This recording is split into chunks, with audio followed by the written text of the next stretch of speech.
Pasensya ka na sa ugali ng kakambal ko, Geraldine, ha? Ganyan kasi talaga yan eh. Overprotective, lalo na't kaming dalawa na lang ang magkasama sa buhay. Quintas? Para saan naman ho to? Tsaka, anong ba to ho tong itim na to? Ibig sabihin lang nun, magiging pagkain ko lang kayo mamaya. Mga hangal!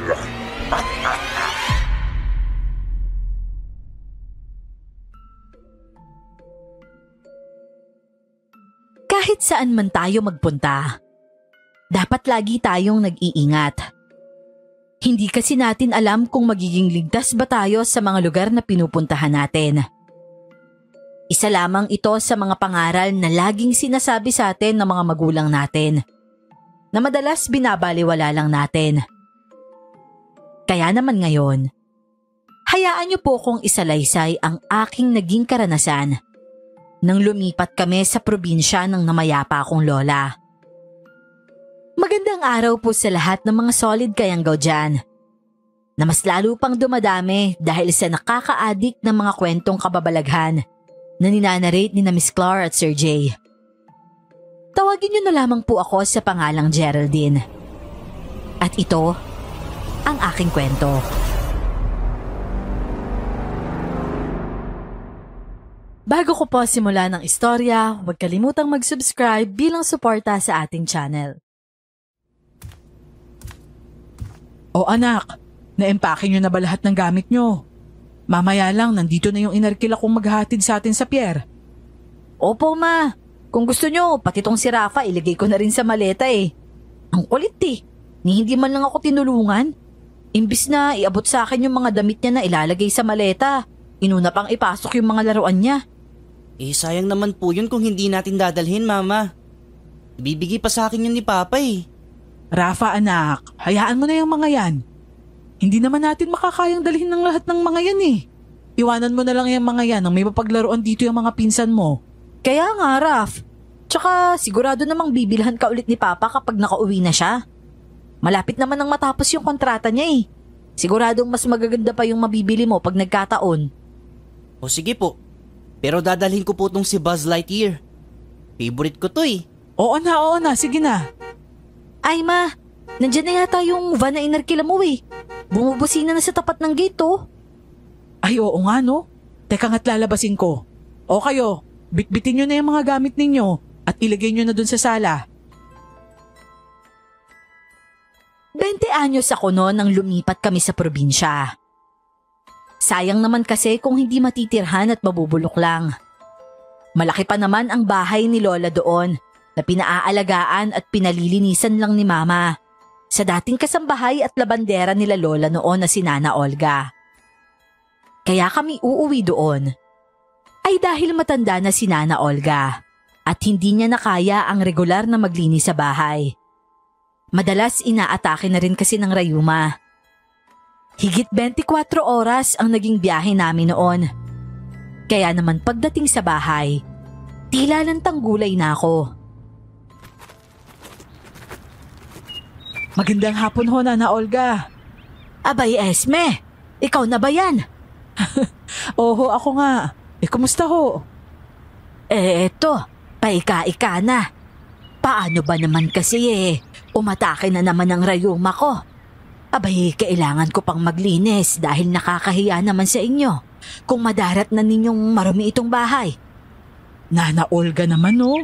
Sobra naman na po sa linis tong bahay na to. Hindi naman ho kami ibang tao kaya wala hong problema sa amin yun.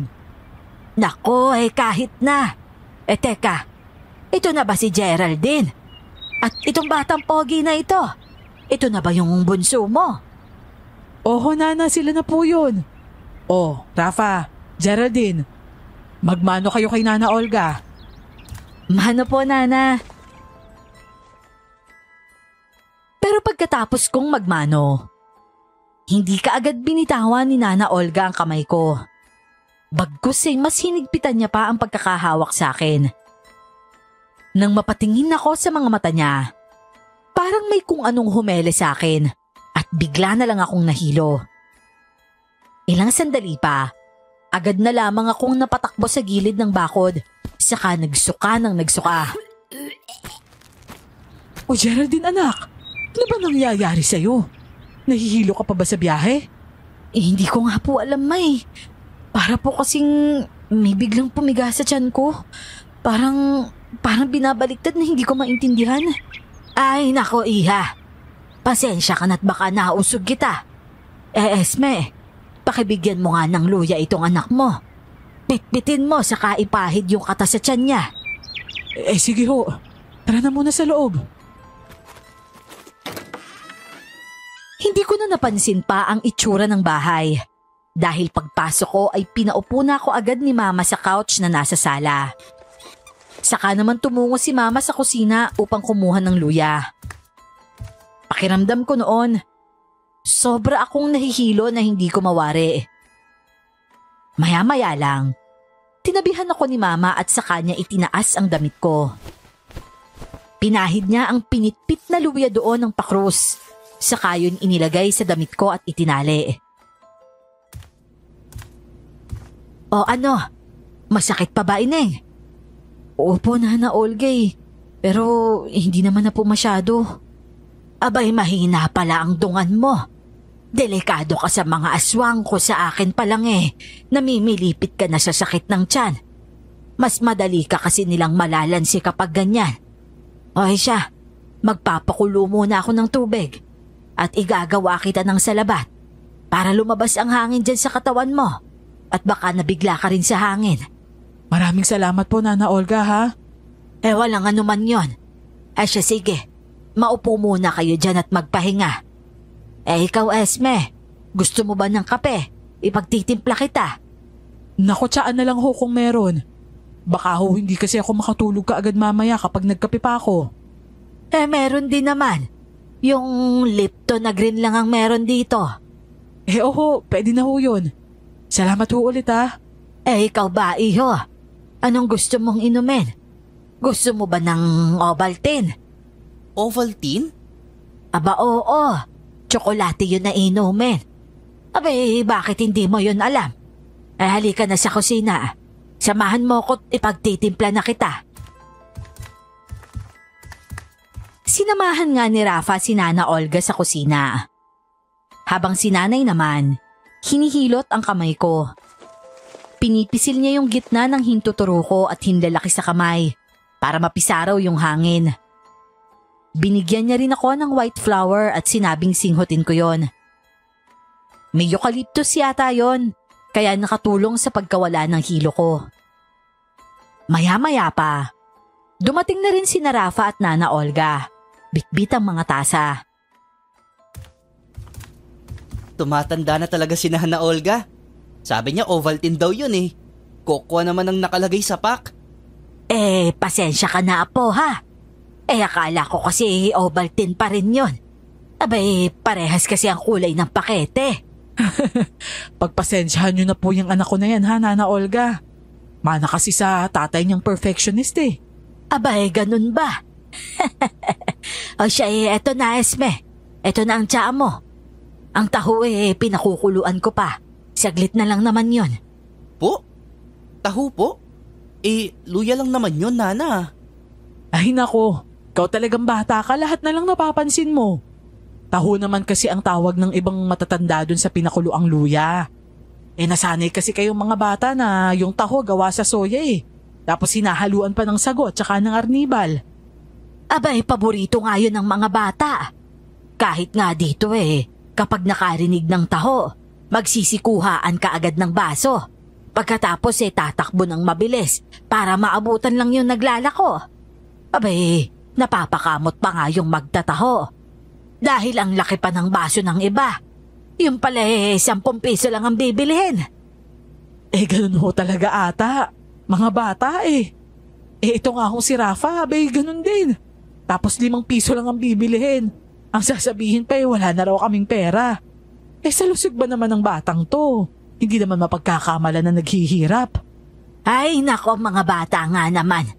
Siya, teka lang at titingnan ko muna yung pinakukuluan ko. Sige ho, Nana. Kahit ako noon na sumasakit ang tiyan at nahihilo, napapatawa na lang din sa usapan ni na Mama sa Nana Olga. Totoo naman kasi ang mga sinabi nila dahil gawain ko rin yun dati. Paborito ko rin kasi ang taho lalo na kapag sobrang tamis ng arnibal. Paglabas naman ni Nana Olga sa kusina, dala niya na ang tasang panigurado ng pinakuloang luya ang laman. O iha, eto na ang taho mo. Umuusok pa yan anak, maya-maya mo na inumin. Palamigin muna natin ng konti para hindi mapaso yung bibig mo. Bagong pakulo pa naman to. Sige po ma. Ay sige na Esme, asikasuhin mo lang yung anak mo at magluluto na ako para sa hapunan. Kailangan ko na rin kasing umuwi mamaya at pakakainin ko pa yung mga alaga kong baboy at manok. Ay naku, wag na lang ho. Ako na lang ho ang magluluto, Nana. Alam kong pagod din kayo. Sigurado ka ba? Oo naman, ako na ho ang bahala. Siya nga ho pala. Eto ho pandagdag niyo po sa gastusin niyo. Abay, sobra naman yata ito iha. Tama na itong 500. Ay nako Nana, sige na ho. Tanggapin niyo na ho yan at alam kong kailangan niyo rin yan. Maraming salamat ho sa pag-aasikaso sa amin ha. At sa pag-aalaga ng bahay na to ni Nanay habang wala kami. Sige. Maraming salamat dito ha. At saka walang anuman yon. Sinasahuran niyo naman ako sa pagbabantay sa bahay ng nanay mo. Kapag may kailangan kayo, magsabi lang kayo sa akin. Tutulong ako kapag kaya ko. Paano? Uuna na ako ha? Siya nga pala. Huwag niyong kalimutang magbaliktad ng walis tingting dito sa pintuan. O sige na, tutuloy na ako. Sige ho, Nana. Ingat ho kayo sa pag-uwi ha. Saka ko naman naalala noon ang sinabi ni Nana Olga. Nakaya raw ako nausog dahil mahina ang dungan ko at madali lang akong malalansin ng aswang. Hindi ko tuloy maiwasang magtanong kay Mama tungkol sa mga nilalang na yon na sinasabi ng marami na uso sa mga probinsya, lalo na daw sa mga liblib na bahagi o lugar. Totoo po ba talaga yung aswang, Ma? Di ba po dito kayo lumaki? Oo. Maraming nagsasabi na totoo daw ang mga nilalang na yon, lalo na yung mga matatanda. Pero sa tagal ko namang nanirahan dito, wala pa naman akong nakikita kahit isa. Tahimik kasi yung baryo na to simula pa dati. At kahit ngayon naman tignan mo, sobrang lalayo ng mga bahay sa isa't isa. Para saan po yung binaliktad na walis tingting? Marumi po yun ah. Ang sabi sa akin ng lola mo dati, mabisa raw yung pangontra sa aswang. Hindi nila mapapasok ang bahay mo kapag may walis tingting na nakabaliktad sa pintuan. Pero duda naman akong may aswang pa sa panahong to. Pero para sa kaligtasan natin, mas maiging sumunod na lang tayo. Oo nga po, Ma. Pero sigurado naman po ako, magiging maayos ang buhay natin dito kasi malayo sa gulo. Hindi katulad sa Maynila, dikit-dikit yung mga bahay. Buti sana kung sa exclusive subdivision tayo nakatira. Kaso hindi naman. Kaya nga sipagan mo sa pag-aaral, lalo pat magkokolehiyo ka na. Kaya sana wala mo ng boyfriend ha? Oo naman po, Ma. Hindi ko po nakakalimutan yung 7 B's ko, no? Books before boys because boys bring babies. Siguraduhin mo lang ha? Do boys bring babies po ba, Mama? Babae naman po ang nagbubuntis ah. Kaya di ba dapat girls bring babies? Ay naku Rafa, busin mo na nga lang yung iniinom mo. Dami mong alam talaga kahit kailan. Saka mo niyan isipin kapag malaki ka na, tsaka pag nasa tamang edad ka na. Wag muna ngayon dahil baby ka pa. Hala, big boy na kaya ako. Hindi na ako baby, no? Di hindi.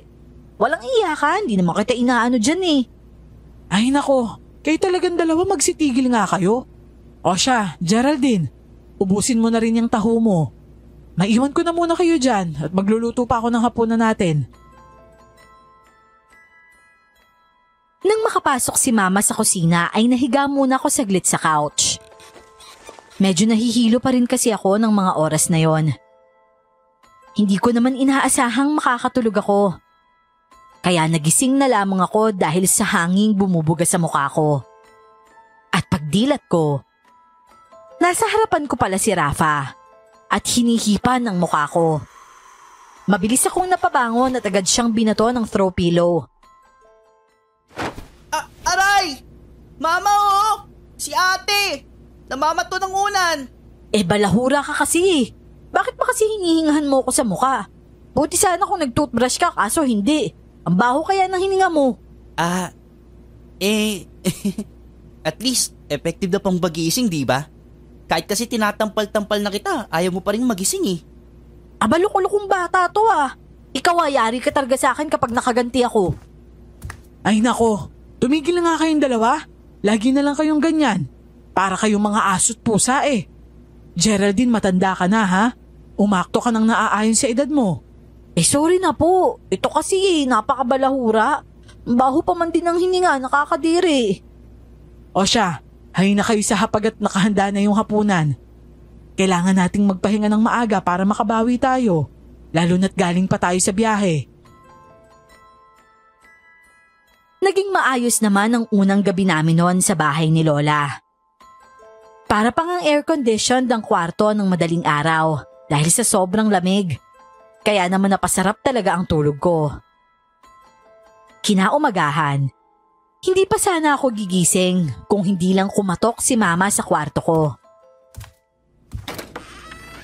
Oh, Geraldine, napasarap yung tulog mo ah. Mabutit komportable ka agad dito sa bahay. Ang lamig po kasi kaninang madaling araw, May. Para talaga may aircon. Ganyan talaga anak kapag puro puno ang paligid. Malamig at sariwa ang hangin. Ma, pwede po ba kaming mamasyal mamaya? Abay, ayos lang naman. Basta wag lang kayong masyadong lalayo ha. Kaso wala pa akong gana na mamasyal sa kung saan saan eh. Medyo hilo pa ako sa biyahe. Kahit kailan talaga ang KJ mo. Kung gusto mo, mamasyal ka mag-isa. O di kaya maglaro ka na lang dyan sa bakuran. Malawak naman dyan eh. Ay nako Geraldine, pagbigyan mo na yung kapatid mo. Mas makakahinga ka pa kasi puro puno at halaman ang makikita mo. O di kaya bakit hindi nyo nalang puntahan si Nana Olga sa bahay niya para maaliw naman siya? Alam kong wala akong takas kapag si Mama na ang nagsabi. Kaya pagsapit ng hapon, tinungo nga namin ang bahay ni Nana Olga. 2 bahay pa ang madaraanan namin bago makarating doon. Kaya naman medyo malayo rin ang lalakarin namin. Ate, aratilis oh! Tara, kuha tayo! Ang daming bunga! Nagsisipulahan lang sa puno. Aba oo nga no. Sige tara. Wala naman yatang magagalit kasi nasa bakanting lote naman to tumubo eh. Wow! Ang daming bunga! Ate, akit ako ah. Wag na. Ako na lang ang aakyat, baka mahulog ka pa. Mapapagalitan pa ako ni Mama kapag nabalian ka ng buto eh. Ang payat mo pa naman. Ha ha ha! Ang sarcastic mo ate. Siya, sige na. Umakyat ka na. Ikaw mo ko ng marami ah. Oo na po, mahal na prinsipe. Hello? Anong pangalan mo? Ang cute mo naman. Otomatiko akong napatingin sa baba nun nang marinig ang isang tinig ng babae na nakikipag-usap sa kapatid ko. Si Rafa naman, napatulala talaga sa babae. Maganda kasi ang babae at malaporselana ang kinis at puti ng balat.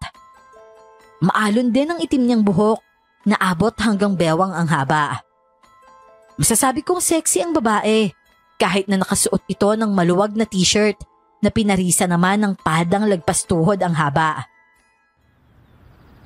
Huy, anong nakatulala ka dyan? Baka pasukan ng langaw yung bibig mo sa pagkakanganga. Sige ka. Hi miss. Ang cute mo talaga. Ayan at namumula pa ang pisngi mo. Bago ka ba rito? Oo, bago lang kami dito. Galing kaming Maynila, kahapon lang kami dumating. May kasama ka pala. Ate mo? Oo, ate niya ako. Ate naman eh. Ako ang tinatanong nitong si ate ganda. Ikaw naman ang sumasagot. Ang bagal mo kasing sumagot eh. Masyado ka yatang na-mesmerize sa kagandahan niyang si Miss Ganda. Ang cute niyo namang magkapatid. Siya nga pala. Ako si Jonaline. Kayo, anong pangalan niyo? Geraldine yung pangalan ko. Eto naman si Rafa. Nagagalak akong makilala kayo. Jonaline! Uy! Kanina pa kita hinahanap ah. Nandito ka lang pala. Tara na. Umuwi na tayo. Hapon na. Delikado na para lumabas ka. Tantan, nakikipagkilala lang naman ako sa bago nating kapitbahay. Di ba't sabi ko sa'yo huwag kang labas na labas ng bahay? Delikado na, Jonalyn. Ano ba? Makinig ka naman sa akin. Kuya, boyfriend ka po ba ni Ate Ganda? Huwag niyo na po siyang pagalitan. Hindi ko naman po siya agawin sa'yo eh. Ang cute mo talaga, Rafa. Hindi ko boyfriend niyang si Tantan. Kakambal ko siya. Ha? Kakambal? Teka nga, bababa ako. Ari ko. Ate! Yan kasi, napakagaslaw eh. Yan tuloy, nahulog. O ano, nabalian ka ng buto. Alam mo ikaw, kung tinutulungan mo na lang sana akong makatayo kaysa tawanan mo ko, no? Kaya mo na yan. Ang laki mong tao tapos magpapatulong ka sa akin. Baka mamaya magsikalasan yung buto ko sa katawan eh. Aba parang sinasabi mo na rin na mataba ako ah. Hindi kaya, ang sexy ko nga eh. O, tingnan mo. Wala naman ako sinabi mataba ka. Ikaw ang nagsabi niyan ha. Pasensya ka na sa ugali ng kakambal ko, Geraldine ha. Ganyan kasi talaga yan eh. Overprotective lalo na't kaming dalawa na lang ang magkasama sa buhay. Teka nga lang. Kambal ba talaga kayo?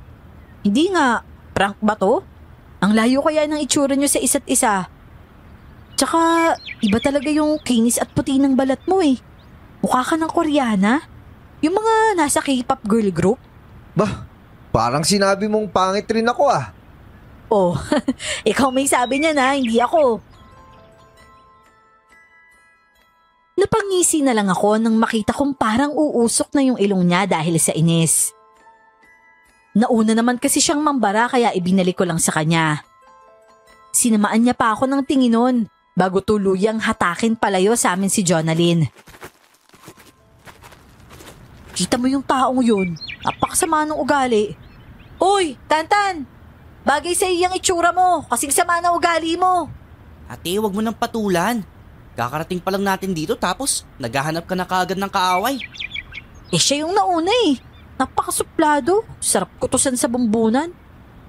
Kung ako sa'yo ate, ikuha mo na lang ako ng aratilis para makapunta na kaagad tayo kina Nana Olga. Oo na po, mahal na prinsipe. Aba, ginusto mong umakyat diba? Kaya ikaw na ang kumuha. Ang taas pa naman ng aratilis. Kahit mga sanga hindi ko abot eh. Panda ka kasi. Sa New Year, tumalong ka ng mataas ha. Aray, huwag mo naman akong batuhin.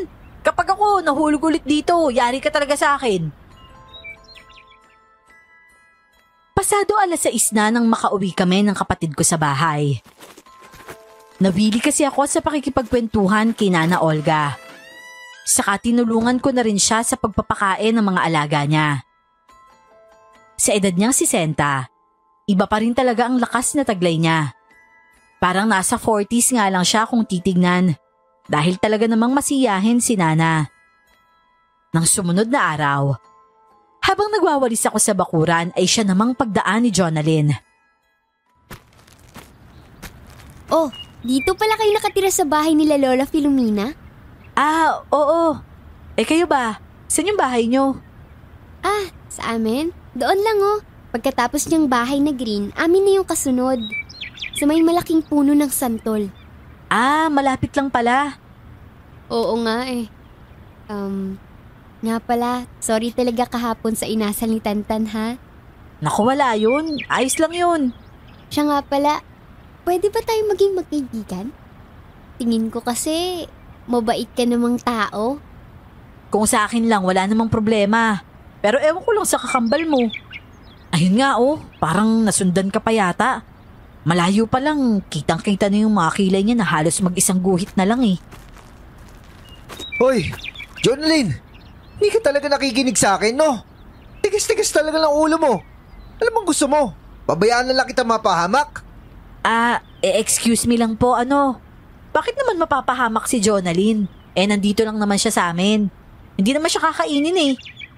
Hindi ko sinabing dito, babae. Tsaka pwede ba? Huwag kang makisali sa amin. Jonalyn, halika na. Pero maaga pa naman, Tantan. Uuwi naman ako mamayang 5:00 eh.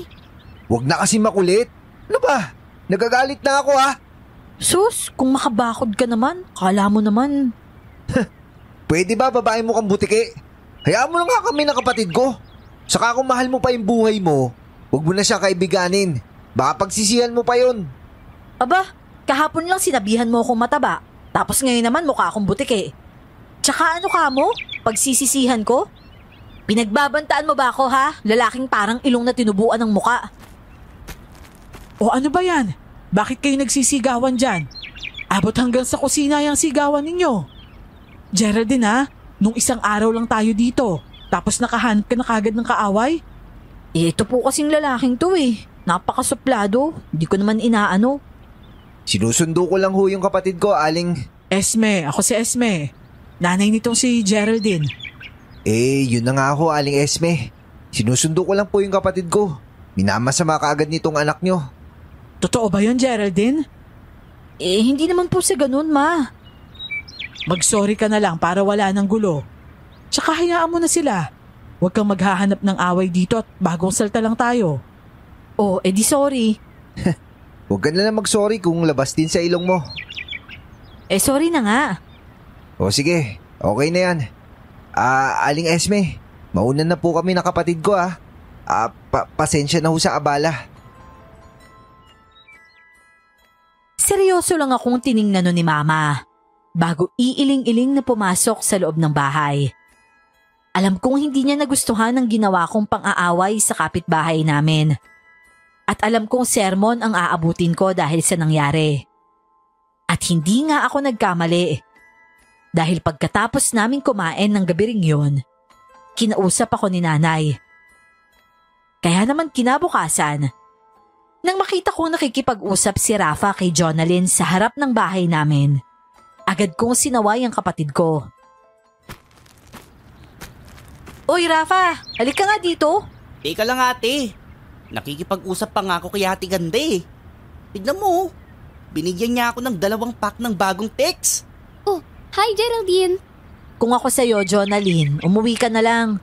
Baka kasi mamaya, sumulpot na naman yung kakambal mong pinaglihi ata sa pusit. Ha? Ang itim ng ugali eh. Kasing itim ng balat niya. Teka nga. Bakit nga kasi ang layo ng itsura niyo sa isa't isa? Kambal kayo, di ba? May sakit kasi ako eh. Sige Geraldine, uuwi na ako. Bye-bye Rafa. Babay po Ate Ganda. Salamat po rito sa text ha. Ang bait mo po talaga. Maaga kaming nagsitulog kinagabihan dahil kinabukasan, araw ng linggo. Plano kasi naming magsimba sa kamamasyal na rin sa bayan kinabukasan. Pero nang bandang hating gabi, nagising na lamang ako sa kakaibang alulong ng mga aso. Nakakatakot, nakakapanindig ng balahibo. Hala, pangit namang pakinggan ng mga alulong na yun. Ate! Ay, Brisit! Hoy, ba't pa bigla-bigla ka na lang pumapasok sa kwarto ko? Muntik na akong atakihin sa puso sa'yo Ate, natatakot po ako sa mga aso. Baka po may aswang. Ano bang sinasabi mong aswang? Walang ganon. Bumalik ka na nga doon sa kwarto mo. Ayaw ko po. Dito na lang ako ate, please. Di doon ka kay Mama. Nakalock po yung pinto niya Teka lang sandali. Naririnig mo ba yun? Ha? Ang alin po ate? Ate naman Huwag mo nga akong tinatakot. Baliw. Hindi kita tinatakot Totoo nga kasi. May parang nagsisigawan sa labas Pakinggan mo kasi. Hala, oo nga. Sandali lang, titingnan ko. Ate, huwag na. Paano na lang kapag totoong may aswang nga? Hindi yan, ano ka ba? Diyan ka na lang, ako na lang ang titingin. Dahan-dahan akong tumungo sa gawin ng bintana. Saka binuksan yon ng konti. Sumilip ako sa maliit na siwang at natanaw ko na parang may nagkakagulo sa kapitbahay. Hanggang sa marinig ko na ang mga sigawan nila na nagsasabi nga na may aswang. Kaya naman agad kong naisara ang bintana habang ang dibdib ko naman ay gatambol na sa kaba. Oh ate, bakit parang luluwa naman yung mga mata mo sa laki? Malaki na nga, mas lalo mo pang pinapalaki. Rafa, may aswang nga. Hala, ate, natatakot ako. Tara sa kwarto ni Mama. Baka mamaya, pasukin tayo ng aswang. Mga anak ayos lang ba kayo? Mama! Ma, narinig niyo rin po ba yung sigawan kanina? Sabi ng mga kapitbahay, may aswang daw. Oo nga eh. Kaya nga ako lumabas para kumustahin kayo. Natakot ka ba, Rafa? Teka, hindi ko yata nabaliktad yung walis tingting sa pintuan. Sandali lang, bababa muna ako. Sasama na lang po kami sa inyo, Ma. Natatakot po kasi talaga ako dito eh. O siya, halina kayo. Bilisan lang natin at baka mamaya tayo ang mapagbunto ng aswang na yon. Ngunit hindi pa man kami tuluyang nakakalapit sa pinto ng bahay. May bigla namang kumalampag doon. Ate! Sabay patuloy kaming napasigaw ni Rafa at napayakap sa isa't isa dahil sa labis na gulat. May mga angil din kaming naririnig na para bang galing sa mabangis na hayop na mas lalo pang nagpatindi sa takot naming magkapatid. Maya-maya pa, narinig ko ang isang pamilyar na boses na para bang pinipigilan ang kung anumang nilalang na nasa labas ng pinto. Teka lang, si Jonathan ba yung naririnig ko? Parang boses niya yun eh. Oo nga po, Ma. Parang siya nga po yun. Teka, anong ginagawa niya sa labas ng ganitong oras? Tsaka, Diyos ko, baka kinakalaban niya yung aswang. Diyan lang kayo mga anak ha. Tutulungan ko lang si Jonathan. Pipigilan ko pa sana si Mama sa balak niya. Pero mabilis niyang nabuksan ang pinto. Kaya naman tumambad sa aming harapan ng isang halimaw. Magulong mahaba nitong buhok at nanlilisik ang mga mata nito habang nakatitig kay nanay. Naglalaway pa ito na para bang asong nauulol. Habang si Jonathan naman, may hawak na kadena at pilit na iginagapos ang halimaw. Diyos ko naman, iho! Bakit mo kinakalaban ng mag-isa yung halimaw na yan? Teka lang at tutulungan kita. Huwag na po, Aling Esme. Isarado niyo na lang yung pinto at maglagay kayo ng pangontra sa bawat bukasan ng bahay. Mga bintana at pinto. Baliktarin niyo yung walis tingting sa pintuan. Oo, iho, meron na. Teka nga, kukuha ko ng asin para man manghina ang halimaw na yan. Wag ho! Hindi niyo po siya kailangan saktan. Ako na po bahala sa kanya. Pakiusap, isarado niyo na po yung pinto. Pasensya na ho sa bala. Pero iho! Bukas ho, pupunta kami dito ni Jonalyn. May sasabihin po kami sa inyo importante. Pero sa ngayon ho, pakiusap, pakinggan niyo ho sana ako. Sige. Kita ko ang panlulumo at lungkot sa mukha ni Jonathan noon. Kahit kasi malamlam ang ilaw sa labas, bakas pa rin sa mga tingin niya ang pag-aalala at pangamba. Naawa ako sa sitwasyon niya at tila ba agad na naglaho ang pagkainis ko sa kanya. Sumili pa ako sa bintana at nakita kong nakasukbit sa balikat ni Jonathan ang halimaw na doon ay wala ng malay. Tumahimik na rin ang mga aso kaya mabilis ulit akong nakatulog nang lumapat ang katawan ko sa higaan ko. Kinabukasan, pagdating namin galing simbahan, ay natanaw na namin sina Jonathan at Jonalyn. Nag-aabang sa harap ng bahay namin. Malayo pa lang ay kita ko na ang maaliwalas ng ngiti ni Jonalyn. Oh, Jonathan, Jonalyn, naparito kayo. May kailangan ba kayo? Wala naman po, Aling Esme. Gusto lang po sana namin kayong kausapin tungkol po sa nangyari kagabi. Ganun ba? Kung ganun tara na muna sa loob. Ipagtitimpla ko kayo ng maiinom. Nang makaupo na ang kambal sa sala, saka naman nagpaalam si Mama na magtitimpla ng juice. Wala kaming inikan habang nakaupo at patingin-tingin lang sa kung saan-saan. Ang awkward ng hangin sa buong sala. Mabuti na lang, hindi rin nagtagal ay dumating na rin si Mama. Bit-bit ang 2 basong may laman na orange juice. Pinaakyat na rin muna ni Mama si Rafa sa kwarto nito dahil mukhang seryoso ang pag-uusapan nila. Oh, Jonathan, Jonalyn, eto, inumin niyo muna. Kanina pa ba kayo dun sa labas? Hindi naman po Aling Esme. Katunayan nga po, ilang minuto lang po yung agwat ng pagdating natin. Ganun ba? Ano nga palang sadya nyo dito? Kasi po Aling Esme, yung tungkol po sa nangyaring pagsalakay na aswang kagabi. Kasi ho... Ako po yun. Ano? Jonalyn, hindi magandang biro yan ha. Tsaka, paano ka naman magiging aswang? Sa ganda mong yan, isa kang aswang? Malabo naman yata yun. Totoo yung sinasabi niya, Geraldine. Hindi kami nagbibiro. Ibig sabihin? Diyos ko paano nangyaring naging isa kang aswang, Iha? Hindi ko nga rin po alam eh. Hindi naman po kasi ako palalabas ng bahay. Eskwelahan at bahay lang naman po talaga ang ruta ko palagi nung nasa senior high school pa po ako. Hindi kaya nakuha mo yan sa pagkain? Baka nayanggaw ka dahil nakakain ka ng pagkain may laway ng aswang. O baka naman napagdiskitahan ka niyang gawa ng ganon kasi nga maganda ka. Yun nga rin ho yung palagay ko Aling Esme. Baka nga po sa pagkain o di kaya sa inumin na pinadaan sa yanggaw sa kanya. Kailan lang ba nangyari yan, Iho? May higit 1 taon na rin po Aling Esme. Pagkatapos, hindi alam ng mga magulang ninyo? Nakita kong napakuyom ng kamao si Jonathan at umigting ang kanyang mga panga. Para bang pinipigil niya ang galit niya. Subalit sa mga mata naman niya, namumuuna ang mga luha na anumang oras ay alam kong babagsak na. Wala na po sila nanay at tatay. Nakakalungkot naman pala kung ganun. Kayo na lang bang dalawang magkasama? Ang mga kamag-anak ninyo? Ayaw po kasi namin maging abala sa ibang tao eh. Ayaw na rin po namin may masaktan pa, tsaka may madamay na iba.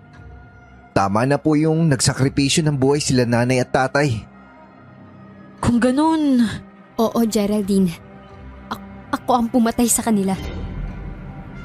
Bakit ninyo sinasabi ang lahat ng ito sa amin? May iba pa bang nakakaalam?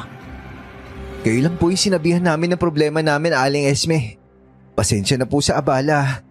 Gusto ko lang po sanang humingi ng tulong para maipagamot tong si Jonalyn.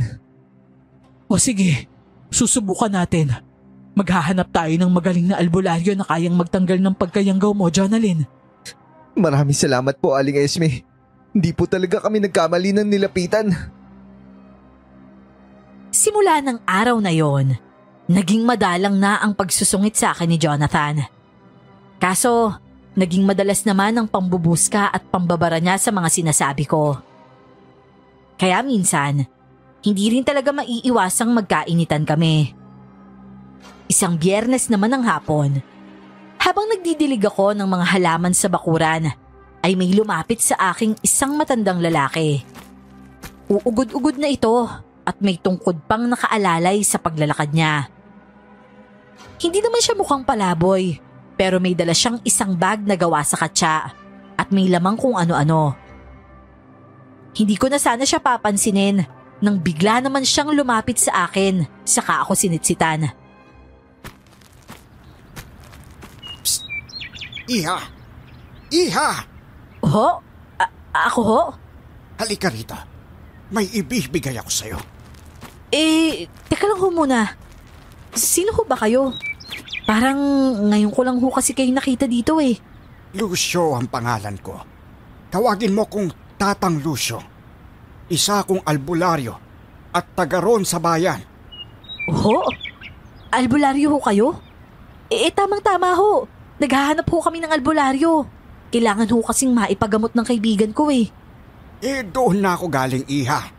Kaso itinaboy naman ako ng binatang kulay tsokolate ang balat. Yung may kasamang maganda at maputing dalaga. Si Jonathan ho yun. Bakit niyo naman ho kayo itinaboy?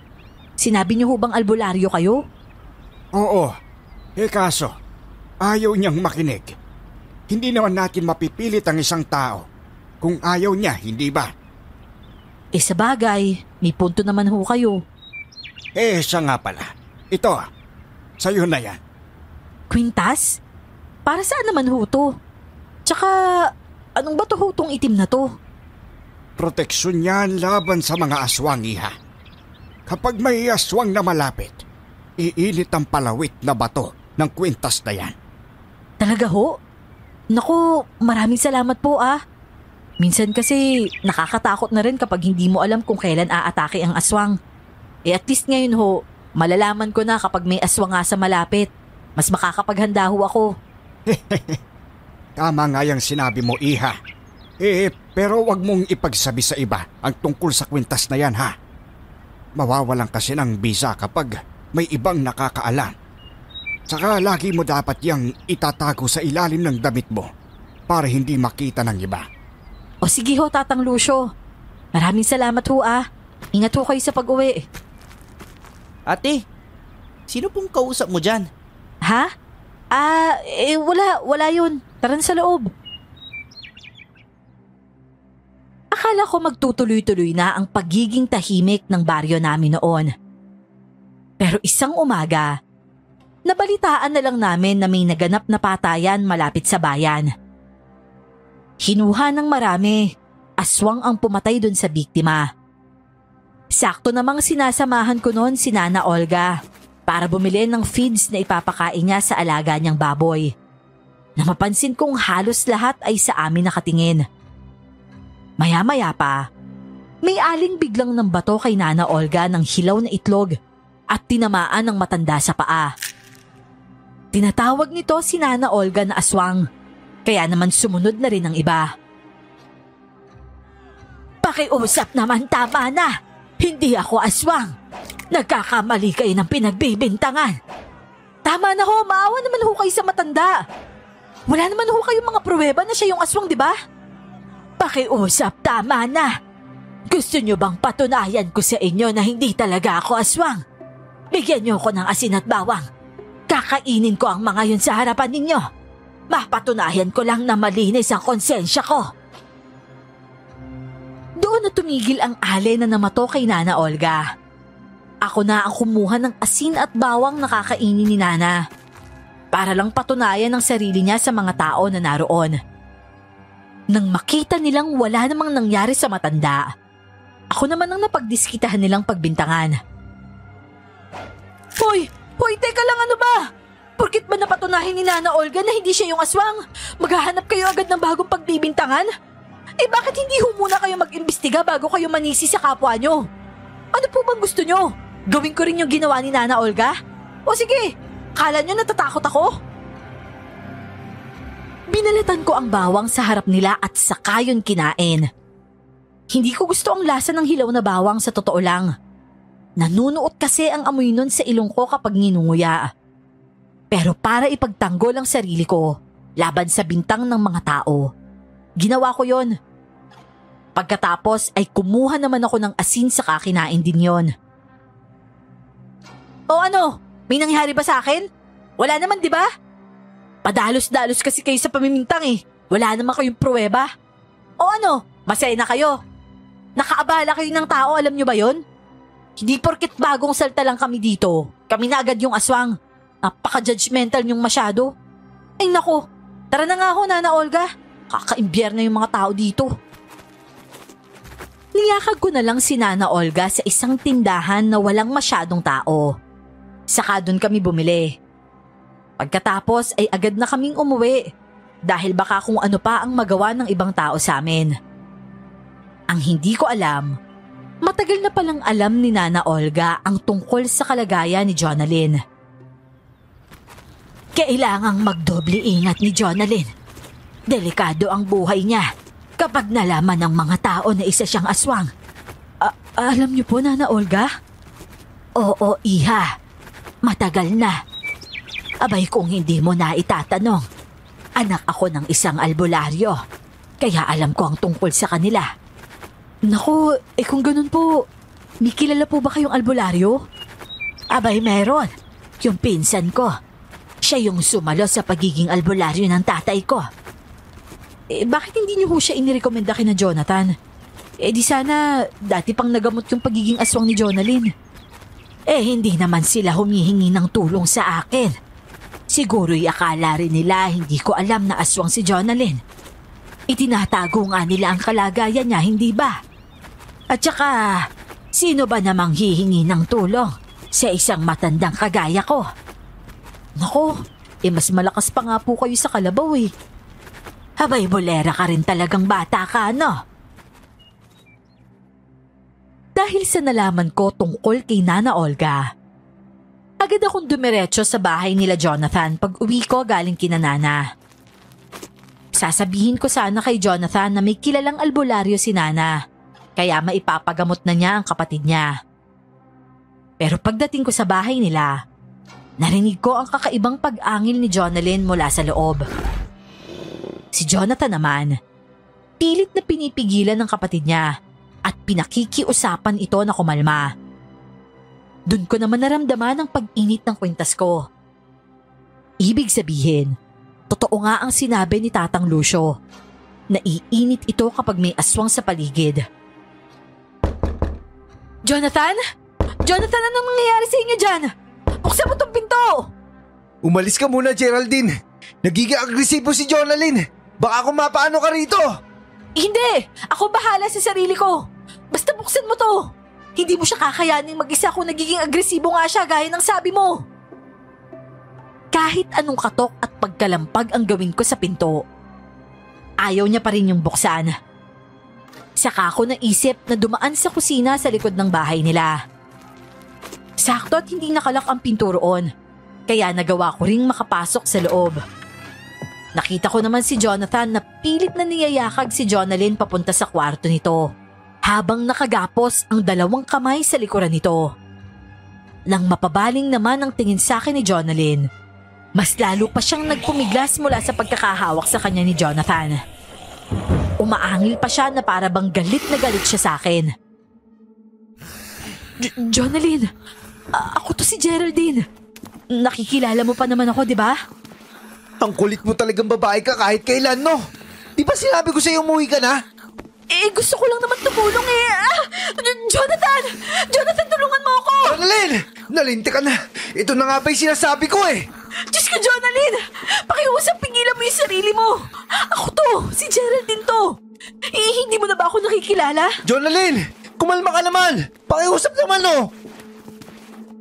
Habang pilit na pinipigilan ni Jonathan ang kapatid niya sa pagsunggab sa akin, saka ko ito sinipa sa sikmura, kaya sabay silang napaatras. Umangil ng malakas si Jonalyn dahil siguro sa naramdamang sakit dulot ng pagsipa ko sa kanya. Pasensya ka na. Hindi ko talaga sinasadya. Pasensya ka na talaga. Mas agresibo siya ngayon. Nagiging aktibo yung pagiging aswang niya. Nakakain na kasi siya ng tao. Kaya siguro ganun. Kaya pakiusap, Geraldine. Umuwi ka na muna. Ako nang bahala sa kapatid ko.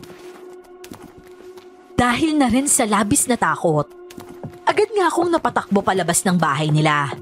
Saka umuwi na sa amin. Hingal na hingal ako dahil sa pagmamadali. Kaya naman ang pagbuksan ako ni Mama ng pinto, takang-taka siya. Oh, napano ka ate? Para kang hinabol ng toro ah. Nabumutla ka pa oh. Oo nga naman anak. Tsaka nanlalamig pa yung mga kamay mo. Napano ka nga ba talaga? Ma, si Jonalyn po kasi parang mas naging agresibo na siya ngayon. Hindi pa naman gabi pero nagiging aktibo na yung pagiging aswang niya. Si ate may pabulong-bulong pang nalalaman. Secret ba yan ha? Rafa, anong sabi ko sa'yo? Sorry po mama. Ano ka mo anak? Nagiging agresibo si Jonalyn kahit ganitong tirik na tirik ang araw? Teka nga sandali. Doon ka kina Jonalyn galing? Akala ko ba kina Nana Olga ka nagpunta? Oo nga po ma. Kaso nalaman ko kasi na may pinsan palang albularyo si Nana Olga. Kaya pinuntahan ko si na Jonathan para sabihin sana sa kanila yun. Kaso lang, pagdating ko doon, nagwa-wild na si Jonalyn eh. Nakakatakot pa nga yung angin niya. Tapos yung mga tingin niya, parang gusto niya akong gutay-gutayin. Naku, ganun ba? Nakakaawa naman talaga yung batang yun. Abay, napakabait pa naman din pero hinawaan lang ng pagkaaswang. Yun na nga po, May. Ano kaya kung tayo na lang ang pumunta sa albularyo? Sa tingin ko naman, papayag yung si Jonathan kapag nadala na natin sa kanila yung albularyo eh. Ano sa tingin mo anak? Oo nga po ma. Sige po, bukas po. Magpasama tayo kay Nana Olga para sunduin yung albularyo. Kinabukasan, nagpasya kami ni Mama na ako na lang ang lalakad at magpapasama kay Nana Olga sa bahay ng pinsan niyang albularyo. Wala kasing kasama si Rafa sa bahay kapag pati siya ay sasama sa amin.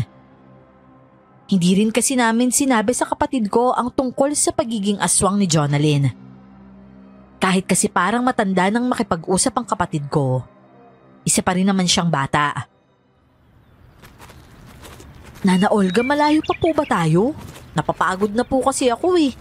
Ang haba na po ng nilakad natin oh. Kayo po ba? Hindi po ba kayo napapagod?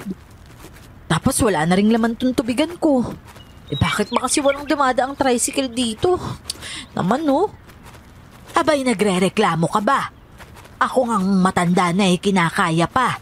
Ikaw pa kayang wala pang 20 ang edad. Ano yon?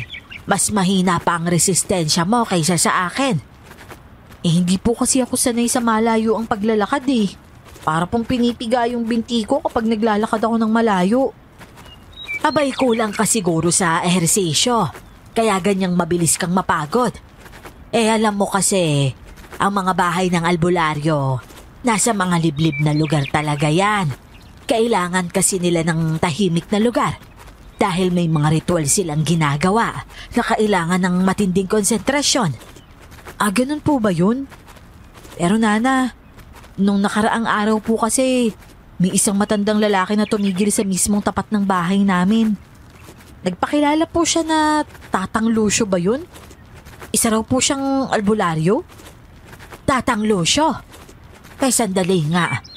Parang wala naman akong kilalang Lucio na albularyo dito sa atin. Kung albularyo nga siya, marami ang nakakakilala sa kanya. Kaso wala naman akong kilalang Lucio. Baka naman po bagong salta din. Doon daw malapit sa bayan yung bahay niya eh. Di ko nga lang po alam kung saan eksakto. Muntikan ko pang masabi noon kay Nana Olga ang tungkol sa kwintas na bigay ni Tatang Lucio sa akin. Minsan kasi, kung saan na lang lumalabas ang mga salita sa bibig ko kapag nawili ako sa pakikipag-usap. Buti na nga lang noon, nakarating na rin kami sa sinasabi ni Nana Olga na bahay ng pinsan niyang albularyo. Maliit na kubo lang yon at may hagdanang kawayan na may 4 na baitang. Katulad yon ng mga kubo noon na nakaangat ang sahig mula sa lupa ng higit 2 talampakan. Kakatok pa sana si Nana Olga sa pinto, pero agad naman itong bumukas. At lumabas doon ang isang lalaki. Abay, kabilis mo namang makaramdam, Ruben. Kakatok pa lang sana ako eh. Paano ramdam ko kasi ang presensya nyo. Lalo na yung dala nyo. Anong dala? Bukod naman dito sa bayong ko wala naman kaming ibang dala. Tila na itulos naman ako sa kinatatayuan ko nang mapatingin sa akin ng seryoso si Mang Ruben. Para bang sinusuri niya ang buong pagkatao ko sa pamamagitan lang ng pagtitig sa mga mata ko. Pero wala naman siyang ibang sinabi at agad nang nilakihan ang bukas ng pinto para papasukin kami sa tahanan niya. Kung gayon pumasok na muna kayo. Gusto niyo ba ng may inom? Tubig na lang ang sa akin. Masarap kasi ang tubig na galing sa banga Malamig kahit walang yelo. Ikaw, Iha, bakit hindi ka pa pumapasok? Halika na rito at maupo ka. Ikukuha na rin kita ng may inom. Pero hindi ko alam kung bakit tila ayaw kumilos ng mga paa ko. Kahit anong pilit ko, parang ang bigat ihakbang ng mga ito na para bang nakamagnet na sa kinatatayuan ko. Doon na napaturo si Mang Ruben sa akin. Nangunot naman ang noo ko saka tiningnan kung saan siya mismo nakaturo. Alam mo ba kung bakit hindi mo magawang makapasok sa bahay ko, Iha?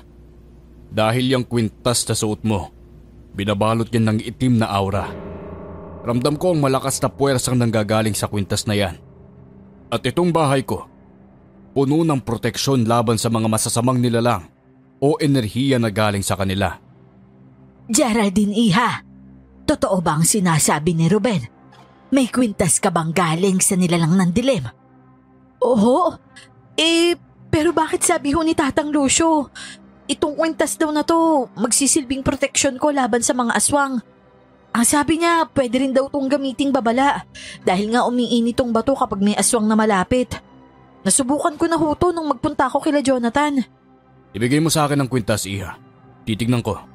Pero sabi ho kasi ni Tatang Lucio, bawal daw ho tong ipakita sa iba dahil mawawalan daw po to ng bisa. Kanino ka ba basta naniniwala? Sa akin na pinsan ni Ate Olga? O sa matandang yon na isang beses mo palang nakikilala? Hindi ako agad nakasagot noon dahil may punto naman kasi si Mang Ruben. Yung matanda, isang beses ko palang nakakasalamuha. Habang si Mang Ruben naman ay pinsang buo ni Nana Olga. Mas nagtitiwala naman ako kay Nana Olga kaysa kay Tatang Lucio. Pero kung papipiliin ako sa dalawang nagpakilalang albularyo, wala akong pipiliin dahil pareho ko naman silang hindi kilala. Nagbase na lang ako sa kung sino ang mas dapat na paniwalaan dahil nga subok na ng pamilya namin si Nana Olga. Hindi nga ako nagkakamali. Mutya to ng isang malakas na aswang. Ano ka mo? Mutya? Abay bakit naman ibinigay kay Geraldine yan kung ganon? Simple lang Ate Olga. Alam kasi ng taong yon na malapit si Geraldine kina Jonalyn. At Iha, hindi proteksyon ng batong ito, kundi pampaaktibo to ng pagkaaswang ng isang taong nayanggaw. Oh? Paano nyo naman po nasabi? Dahil sa akong tunay na albularyo, Iha. At yung matandang nagbigay sa'yo nito, isa siyang huwad. At marahil siya pa nga nang yanggaw sa kaibigan mo. Sa madaling salita, marahil ay isang aswang ang nakausap mo at nagbigay niyan sa'yo. Ginamit kanyang kasangkapan upang mas lalong mangibabaw yung pagiging aswang ni Jonalyn. Pinupukaw nito ang nakatagong halimaw na nagsisimula ng lumukob sa buong pagkatao ni Jonalyn. Hindi ako agad nakahuma. Para kasing ang labas ako pa ang nagdala ng kapahamakan kay Jonalyn. Alam ko kasing pinipilit na labanan ni Jonalyn ang pagkaaswang niya. Pero dahil sa suot kong kwintas, mas lalo siyang naging agresibo at nanaig na ang halimaw sa katauhan niya. Pero Mang Ruben, may paraan pa naman ho, di ba? Para maalis kay Jonalyn yung pagkaaswang. Siyempre naman. Kahit na nakakain na po siya ng tao? Mahihirapan ako sa pagtanggal ng sisiw sa kanya. Pero magagawa ko yun. Tsaka depende naman yan sa tao kung bibitawan niya ba ang pagkaaswang niya o ilalaban pa. Doon na kasi magkakatalo. Paano? Tara na kay na Jonalyn para naman makita mo siya ng personal at ang kalagayan niya. Sige. Pero mauna na muna kayo sa labas at may gagawin lang ako sa mutya. Nana, ano hong gagawin ni Mang Ruben dun sa mutya? Papatayin. Ho? Pero paano naman po? Tsaka, may buhay ba yung mutya? Abay, syempre naman meron. Kaya nga nagagawa nitong gawing aktibo ang pagkaaswang ni Jonalyn, hindi ba? Sa bagay po. Pero alam niyo ba kung paano pinapatay ni Mang Ruben yung mga mutyang gaya nun? Iyon ang hindi natin alam. Ang tanging alam ko lang binubuhusan muna yon ng holy water, saka inoorasyonan at pagkatapos ay ililibing. Hapon na kami nakarating noon kina Jonathan. Pero nasaan yung tao na ulit si Jonalyn? Bumalik na ang angking ganda niya at nakakausap na rin siya ng maayos. Doon ko na napagtanto na totoo nga ang mga sinabi ni Mang Ruben. Baka nga aswang talaga si Tatang Lucio at balak niyang gawing ganap na aswang si Jonalyn para maparami ang lahi nila. Jonalyn, si Mang Ruben nga pala, pinsan ni Nana Olga. Magandang hapon po, Mang Ruben. Pasok ko kayo. Oh, eto po. Upo muna kayo dyan. Gusto niyo po ba ng kape? Hindi na, Iho. Nagkape na ako sa bahay. Didiretsuhin na kita, ha? Hindi magiging madali ang gagawin kong pagkuha ng sisiw sa loob ng kapatid mo. Ang tanong ko lang buo ba ang loob mo napuksain ang alimaw na nananahan ngayon dyan sa katawan mo, Iha. Oh, Mang Ruben, ayoko na po talaga sa bagay na to. Isa tong sumpa na kinamumuhian ko. Mabuti. Nana, mauuna na po muna ako Uuwi na po muna ako sa bahay. Pakiramdam ko po kasi ang lagkit-lagkit ko na dahil sa pawis kanina eh. O siya, sige. Magpahinga ka na muna sa inyo. Nagpaalam na rin muna ako sa magkapatid at kay Mang Ruben. Kailangan ko kasing maligo muna at kumain dahil ginutom talaga ako sa pagsundo namin kay Mang Ruben. Malayo kasi talaga ang bahay niya mula sa kalsada at wala pang tricycle na naghahatid sa looban kaya puro alikabok na rin ang paa ko. Pag uwi ko naman, isang balita ang sinabi sa akin ni Mama. Anak, nandito ka na pala. Kumustang lakad niyo ni Nana Olga? Ayos naman po, Ma. Nandun na po yung albularyo kina Jonathan. Abay, mabuti naman kung ganon. Mawawala na ang sumpa ng pagkaaswang sa batang yon. Alam mo kasi kanina, nung pumunta kami ni Rafa sa bayan para mamili ng uulamin natin, narinig ko na may natagpuan na naman daw ng mga bangkay. Wakwak nga daw ang tiyan at wala pang lamang loob eh. Sino ba namang gagawa nun kundi isang aswang, hindi ba? Ang malala pa nun, pinutulan daw ng dila at dinukot ang mata. Halos maduwal ako dahil sa mga sinabi ni Mama. Hindi ko kasi ma-imagine ang sinapit ng taong yon na namatay sa kamay ng aswang. Napainom tuloy ako ng malamig na tubig dahil doon.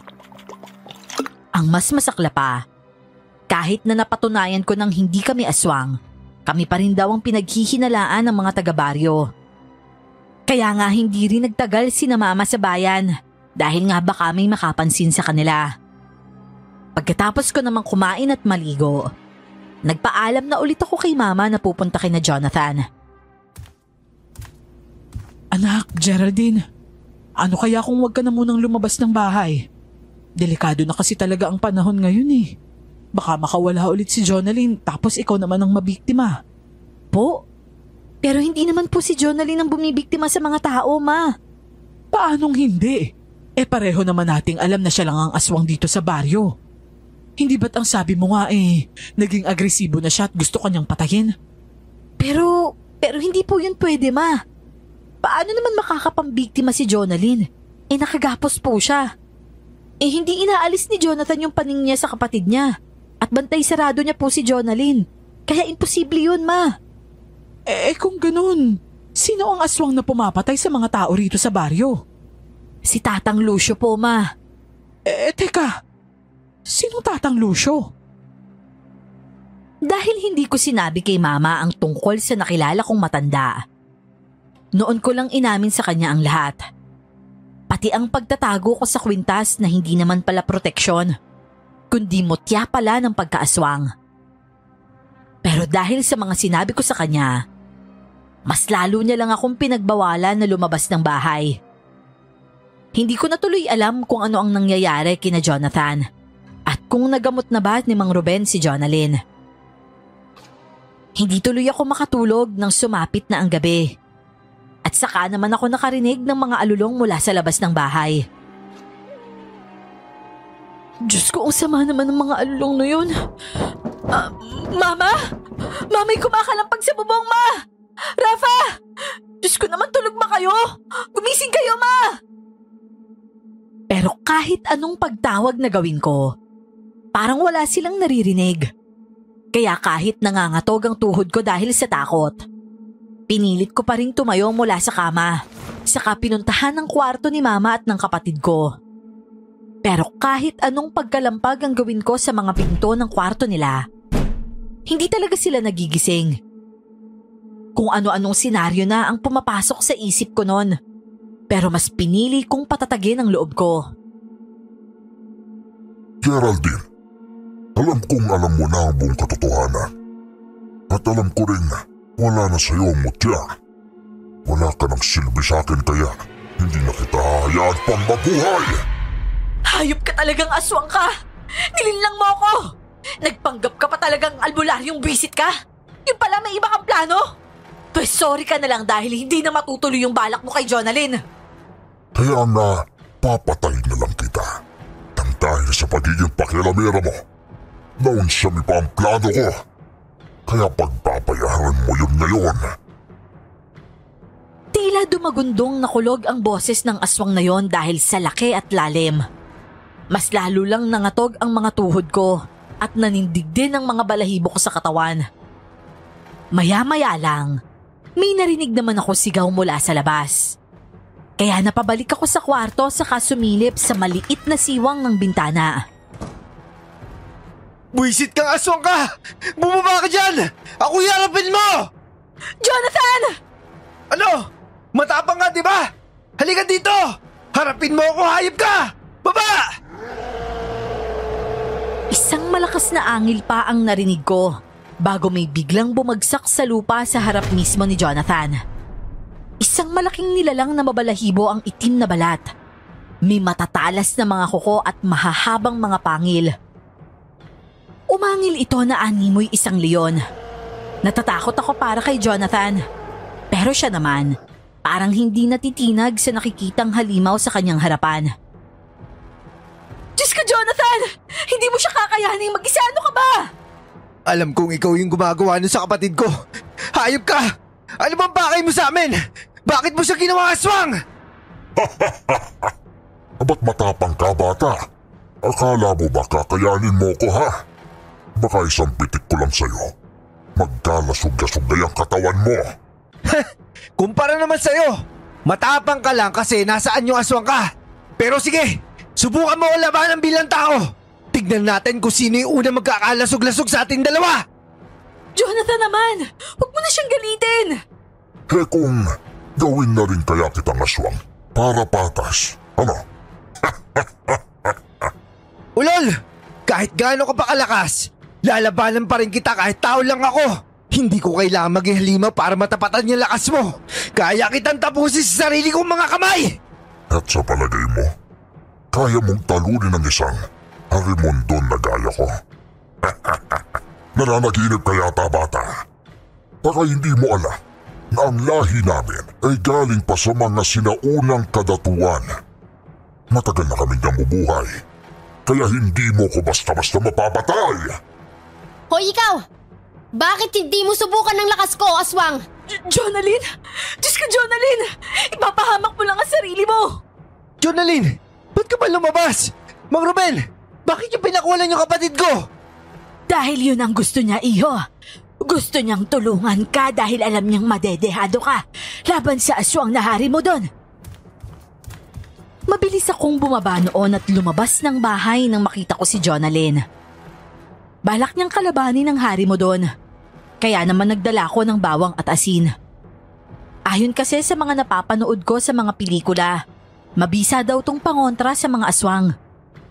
Nang madaanan ko naman ang walis tingting, kinuha ko rin ito. Hindi ko alam kung bakit, pero yun ang sabi ng instinct ko. Jonalyn, bakit ka ba kasi lumabas? Hayaan mo siya, Iha. Alam niya ang gagawin niya. Hindi. Sa tingin mo ba, hayaan ko na lang si Tantan na labanan ng pangit na nilalang na to? Ako ang may higit na lakas para labanan ang aswang kaya gagawin ko yun alang-alang sa mahal ko sa buhay. Si Tantan na lang ang natitirang pamilya ko kaya hindi ko siya hayaang masaktan ng kahit sino! Tama na ang drama, Iha. Labanan mo ko kung kaya mo. Umangil ng pagkalakas-lakas ang aswang, kaya naman napatakip ako ng tenga ko.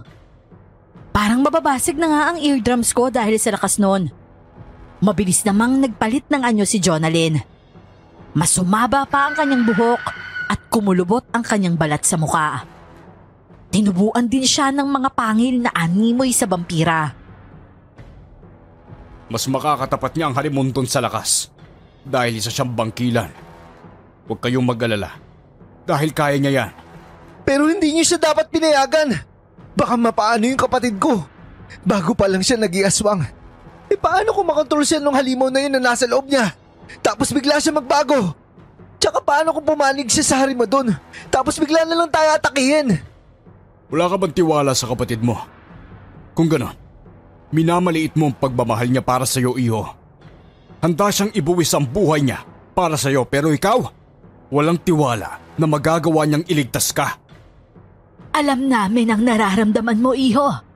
Pero hindi mo ba naiisip yung mararamdaman ni Jonalyn kapag nagawa ng aswang na paslangin ka?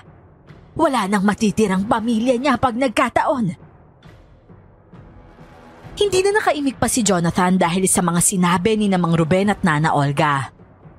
Alam niya kasing may punto rin sila, kaya naman napabuga na lang siya ng malalim na hininga. Sabay-sabay na lang kaming napatingin sa gawin ng dalawang aswang nang biglang dumaing si Jonalyn. Nakalmot ito ng hari mo doon sa braso at mahaba yon. Jonalyn! Walang yakang aswang ka! Sinugatan mo yung kapatid ko! Eto sa'yo! Ah! Mabilis na dinaluhong ni Jonathan ng buntot pagi ang aswang. Pero hindi ito tinamaan. Pero sinadya pala ni Jonathan yon at ang hangin talaga ang pinatamaan niya. Saka siya bumunot ng punyal mula sa kanyang bewang at iniamba yon sa hari mo doon. Mabilis na nakailag ang aswang pero hindi nito alam na nakaabang lang pala si Jonalyn at naghihintay ng pagkakataon para sumugod. Tila hangin sa bilis si Jonalyn at agad na nakarating sa likuran ng hari mo doon. Dahilan upang masaksak niya ito sa likod gamit ang matutulis at mahahaba niyang kuko. Bullshit! Magbabayad kang babae ka! Kahit na nasugatan na ang hari mo doon, hindi maitatangging malakas pa rin siya. Kaya nagawa niyang mahablot si Jonalyn. Sumugod naman ulit si Jonathan kaya nagawa rin siyang makuha ng aswang. Sinakal nito ang dalawang magkapatid at iniangat sa ere, saka tumawa ng malakas. Di hamak na mas malaki kasi talaga ang hari mo doon kumpara sa dalawa.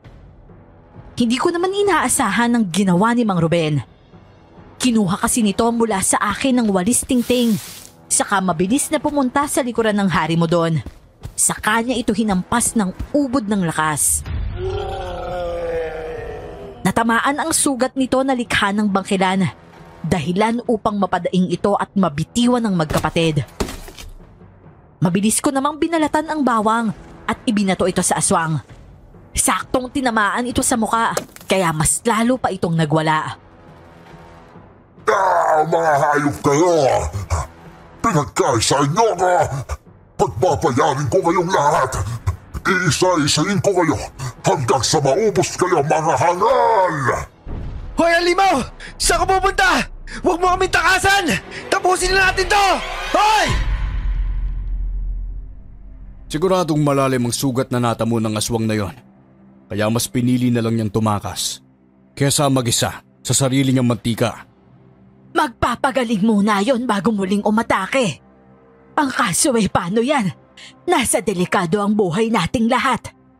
Kailangan natin balaan yung ibang mga taga-baryo bago pa sila mabiktima ng aswang na yon. Jonalyn? Jonathan? Ayos lang ba kayo? Ayos lang ako. Hala, humilom na kagad yung sugat mo. Ang galing naman. Ganyan talaga yung mga aswang. Mabilis maghilom yung mga sugat. Ha? Ang galing naman ah. Totoo pala yun? Yung naghihilom agad yung mga sugat nila? Akala ko sa mga pelikula lang yun eh. Napailing na lang si Jonathan dahil sa sinabi ko. Habang si Jonalyn naman, natatawa. Paano kasi ay hangang-hanga talaga ako sa nalaman ko tungkol sa mga aswang. Lahway pala ang ginagamit nila na panggamot sa sugat nila. Buti na lang at sa braso lang siya nasugatan. Kailangan paghandaan na natin ang pagbabalik ng Harimundo na yon. Siguradong maghihiganti siya dahil yun ang banta niya sa atin kanina. Kaya kayo, kailangan niyong magdoble ingat. Tuso ang aswang na yan at gagawin niya ang lahat para maisagawa ang plano niya. Buisit, natakasan pa tayo. Wala na tayong magagawa roon. Nakatakas na siya. Ang mabuting gawin na lang natin ihanda ang mga sarili natin laban sa gagawing pagsalakay ng hari mo doon. Dapat ay alerto kayo palagi dahil baka magulat na lang kayo. Nasa harapan niyo na pala siya. Tama ho. Kailangan nating mas lalo pang mag-ingat. Talaga bang nakokontrol mo na yung sarili mo, Jonalyn? Medyo. Pero mas pinipilit kong mangibabaw pa rin yung pagiging tao ko.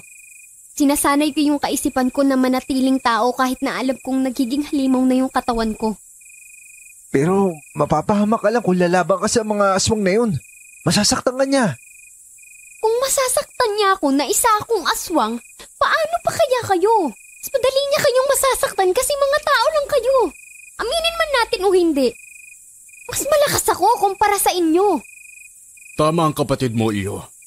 Sa ngayon, hayaan mo na muna siyang tumulong. Kapag natapos na ang lahat ng gulong to, pangako, gagawa natin ng paraan para maibalik siya sa pagiging tao niya. Madaling araw na ako nakatulog ng gabing yon dahil nga sa naganap na labanan sa pagitan namin at ng hari mo doon. At kaya rin pala hindi nagigising sila nanay kahit na kinalampag ko na ng malakas ang pinto dahil may ginawa ang aswang para hindi sila agad magising. Ako kasi talaga ang pakay ng aswang dahil nga nalaman ko na ang plano nila. Kinabukasan tuloy, 10:00 ng umaga na ako nagising. At isang masamang balita kaagad ang natanggap ko. May natagpuan na naman daw isang bangkay sa bukanan ng baryo, anak. At ang masakla pa dyan, katawan daw yun ng isang bata. Po? Pero paano po yun nangyari? Paano yun? Isugatan na yung aswang na yun ah. Ano sabi mo, anak? Pakiulit nga yung sinabi mo at hindi ko narinig. Ilong mo lang yata ang makakarinig nun dahil sa sobrang hina eh. Wala po ma. Ang sabi ko po, delikado na talaga yung lugar na to. Hindi naligtas lalo na para sa mga bata. Kaya ikaw Rafa, wag kang lalabas ng bahay ah. Lalo na kung hindi mo kami kasama ni Mama. Sus! Si ate ko makapagsalita. Daig pa si Mama. Ikaw nga dyan yung labas ng labas eh. Lagi ka nalang pumupunta dun kina Ate Ganda tapos hindi mo ako sinasama. Masama nga kasi yung pakiramdam ni Jonalyn. Binibisita ko lang siya. Kasi nga 'di ba, magkaibigan na kaming dalawa? Ay nako, nagtatampo lang yung kapatid mo dahil halos buong araw ka sa kanila kapag pumupunta ka doon. Baka naman hindi talaga si Ate Ganda ang pinupunta mo ron kundi si Kuya Jonathan. Ma, si ate oh, may crush kay Kuya Jonathan. Hoy, tumigil ka nga dyan Rafa. Kukutusan kita dyan eh. Ang dami mo talagang alam. Sus, in denial ka pa. Yan na nga ang ebidensya. Ano namang ebidensya yung pinagsasasabi mo? Kumain ka na nga lang dyan. Mamaya, baka kunin ko pa yung ice cream mo. Sige ka, iiyak ka pa dyan. Huwag mo nang asarin yung ate mo, Rafa. Ikunin pa naman yan. Uy, si ate, namumula ang pisngi. Crush mo si Kuya Jonathan no? Umamin ka na kasi ate. Hindi naman kita isusumbong sa kanya. Hindi nga kasi. Ano ba? Akin na nga yung ice cream mo. Akin na yan. Mama oh, si ate. Kinukuha niyo yung ice cream ko. Tumigil na nga kayong dalawa dyan. At baka mamaya kung saan pa mapunta yung asaran ninyong dalawa. Rafa, umakyat ka na muna sa kwarto mo. Ma, alam niyo po ba kagabi? Umatake dito yung aswang. Dito mismo sa bahay. Talaga? Bakit hindi ko naman naramdaman? Ang sarap pa nga ng tulog ko kagabi. Kahit si Rafa hindi rin nagigising. Baka naman binabangungot ka lang anak. Hindi ma, totoo po talaga. Kinalaban pa nga po namin siya eh. Nananaginip ka pa yata eh. Ano kaya kung matulog ka ulit? Umamin ka nga sa akin. Pinagpuyatan mo na naman yung kakapanood ng mga K-drama na yan no? Totoo nga po kasi yung sinasabi ko mama. Kahit tanungin niyo pa po sina Jonathan. O di kaya si Nana Olga para naman siguradong maniniwala kayo. Imposible naman kasi talaga yung sinasabi mo anak. Pero kung totoo nga yung mga sinasabi mo, hindi ako natutuwa ha? Inilalagay mo lang sa panganib yung buhay mo. Hindi mo ba alam yun? Sasagot pa sana ako pero pinili ko na lang manahimik. Humingi na lang ako ng sorry dahil alam kong kahit hindi niya naman alam ang nangyari kagabi, nag-alala pa rin siya para sa akin. Hindi ko nga lang ipinangakong hindi na yun mauulit. Lalo na kung pati buhay nila ng kapatid ko ay nasa kapahamakan na rin. Alam kong hindi lang para sa amin ang bantang yon ng hari mo doon, kundi pati na rin sa pamilya namin at maging ng mga taga-baryo. Hanggang Hanggang sa dumating na nga ang kinatatakutan namin. Esme, Iha, huwag mong hahayaang lumabas ng mag-isa si Rafa. Mga bata naman kasi ngayon ang puntirya ng hari mo doon. Diyos ko po, Nana Olga. Ano ho bang nangyayari dito sa baryo natin? Bakit panay bata ang binibiktima ng aswang na yun? Dahil mas dalisay ang dugo ng mga bata. Katulad lang ng dugo ng mga babaeng birhen. Mas malalakas kasi sila kapag mga bata ang kinakain nila. Hindi ho ba dapat na tayong gumawa ng aksyon? Balaan na po natin yung mga taga-baryo habang hindi pa nauubos yung mga bata dito sa lugar natin. Kailangan tong malaman ni na Jonathan at Jonalyn. Ate Olga, mas maiging dito ka na muna kina Esme nang makasiguro tayong hindi ka agad malalapitan ng aswang na yon. Mabuti pa nga. Siya, pupuntahan ko na muna ang dalawa. Sasama ho ako, Mang Ruben. Huwag na anak, delikado. Ma, umaga naman po eh. Hindi pa naman ganun kadelikado lumabas kapag tirik na tirik pa yung araw. Tsaka isa pa, kasama ko naman po si Mang Ruben. Napabuntong hininga na lang si Mama, tanda ng pagsuko niya. Wala rin naman siyang sinabi kaya sumama na nga ako kay Mang Ruben, papunta kina Jonathan. Nang makarating naman kami sa kanila, naabutan naming hinahasa ni Jonathan ng isang kampilan na sa tingin ko ay pinaglumaan na. Oh, saan galing yung kampilan mo, Jonathan? Wala ka na doon. Ano ba yan? Beast mode ka na naman? Kala ko ba magkaibigan na tayo? Sino naman nagsabi sa'yo? Hayaan mo na yan, Geraldine. Wala kang mapapala sa pakikipag-usap dyan. Maandar na naman kasi yung pagkamasungit niyan eh. Kaya nga eh, daig pa yung babaeng nagme-menopause. Ay naku. Siya nga pala, alam niyo na ba yung balita? Chismosa lang. Bang klase ka rin magtanong, no? Diretsahin mo na kasi. May pa-suspense ka pa eh. Si Jonalyn yung kinakausap ko, hindi ikaw. Pwede ba huwag ka nang sumabat? Sino ba yung tinutukoy mong nyo? Hindi ba't kami ni Jonalyn? Kasi magkasama kayo ni Mang Ruben. Alam mo ikaw, nakakairita ka na. Hindi ko na alam kung saan ako lulugar dahil dyan sa kasungitan mo eh. Bakit ka nga kasi nandito? Ano ba? Lalaban ka rin ba sa aswang? Oo, bakit? Tsaka ano ba problema mo?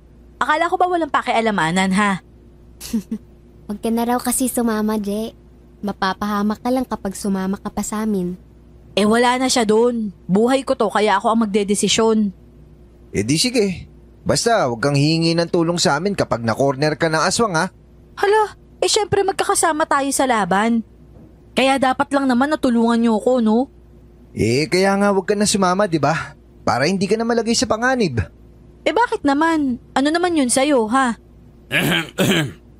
Excuse me lang, no? Pwede bang isang tabi niyo na muna yung issue yung dalawa? Wala kaming issue, no?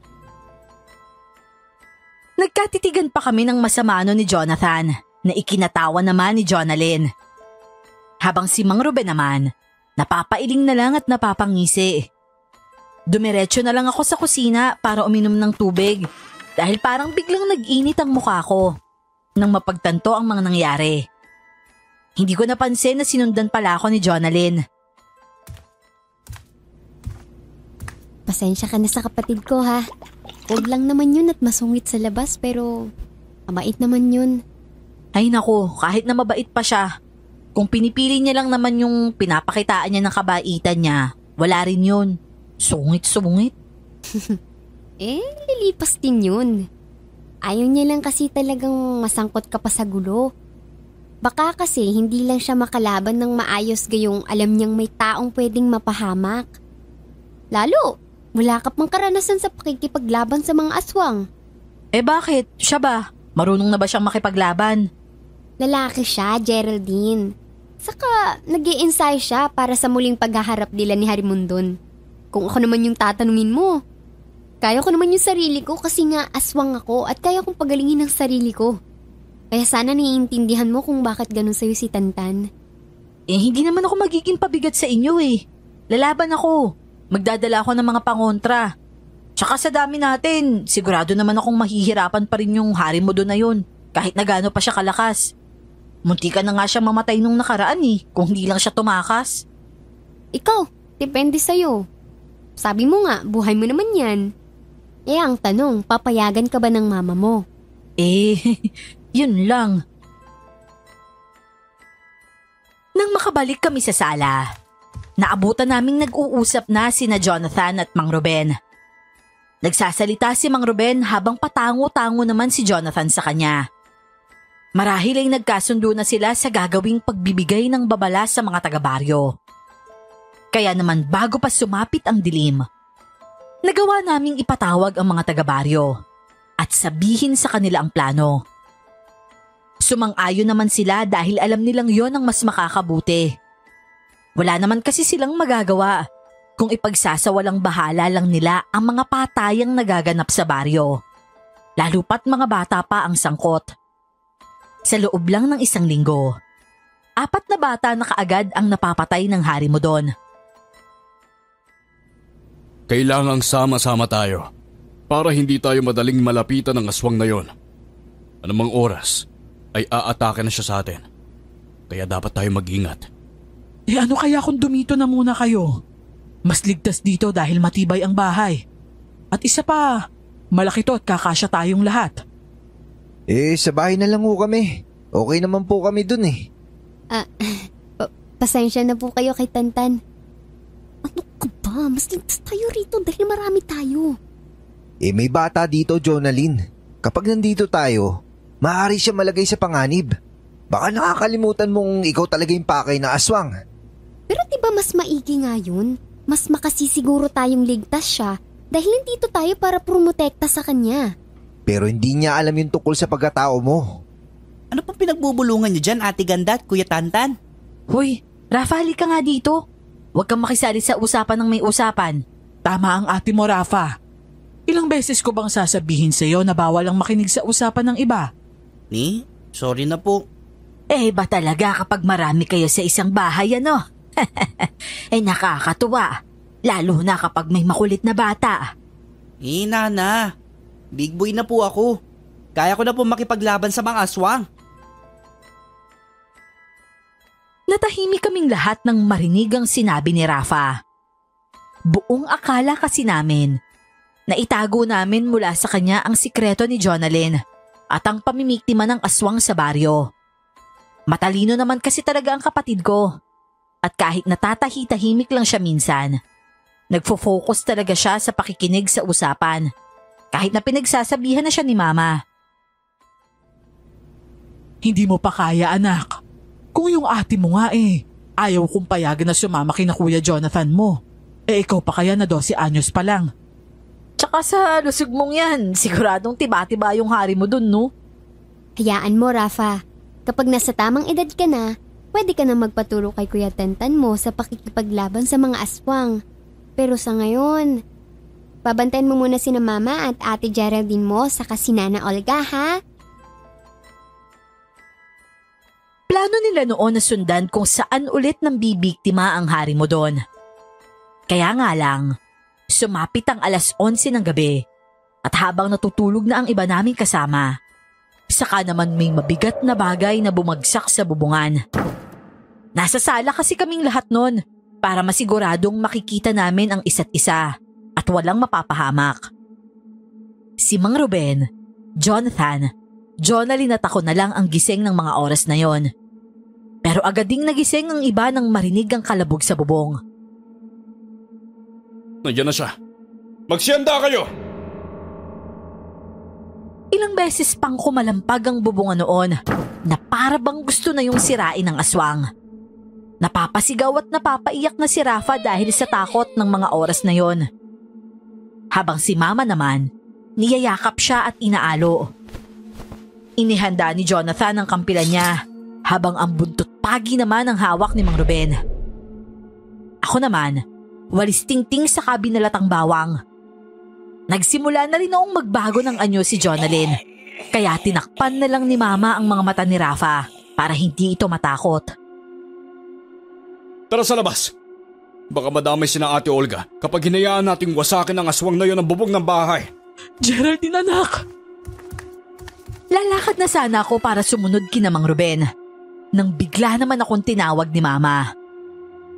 Nangungusap ang mga mata niya at may bahid yun ng pag-aalala.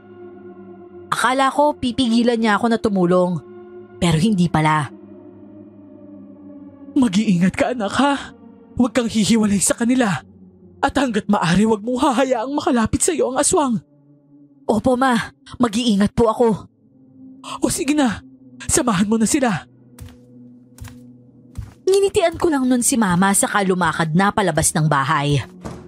Pagdating ko naman sa labas, hinahamon na ni Jonathan ang hari mo doon na nooy nasa bubungan pa rin ang bahay namin. Tumawa pa ito ng malakas saka bumaling sa amin.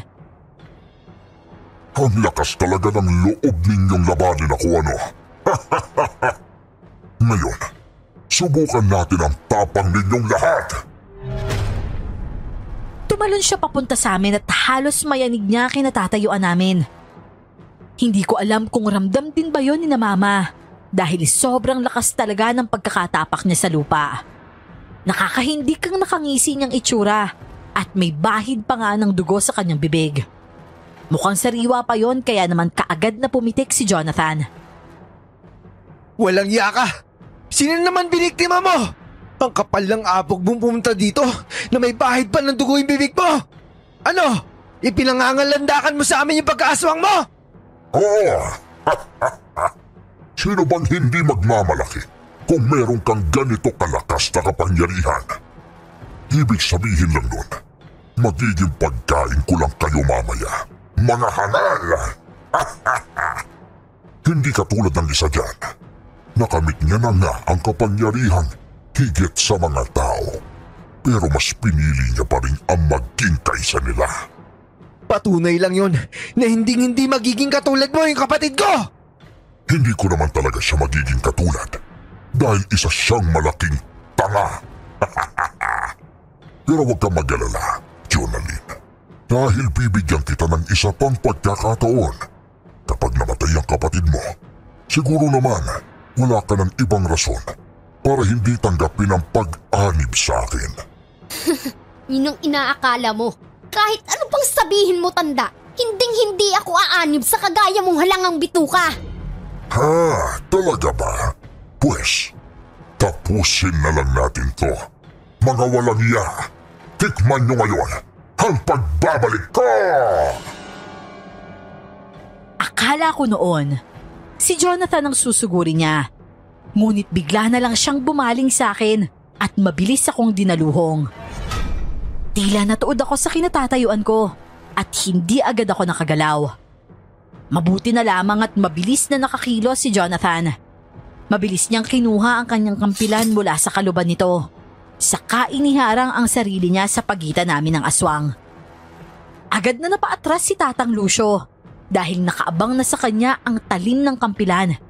At dahil mahaba nga yun ay masasaksak talaga siya. Aba, mabilis ka bata. Ano kaya kung gawin na lang din kitang katulad ko para dalawa na kayo ng kapatid mo na magiging alagad ko? O diba, mas masaya yun? Nangangarap ka yata ng gising. Kahit ano pang isipin mo dyan, hindi kami papayag magisunod-sunuran, lalo na sa mga katulad mong halimaw!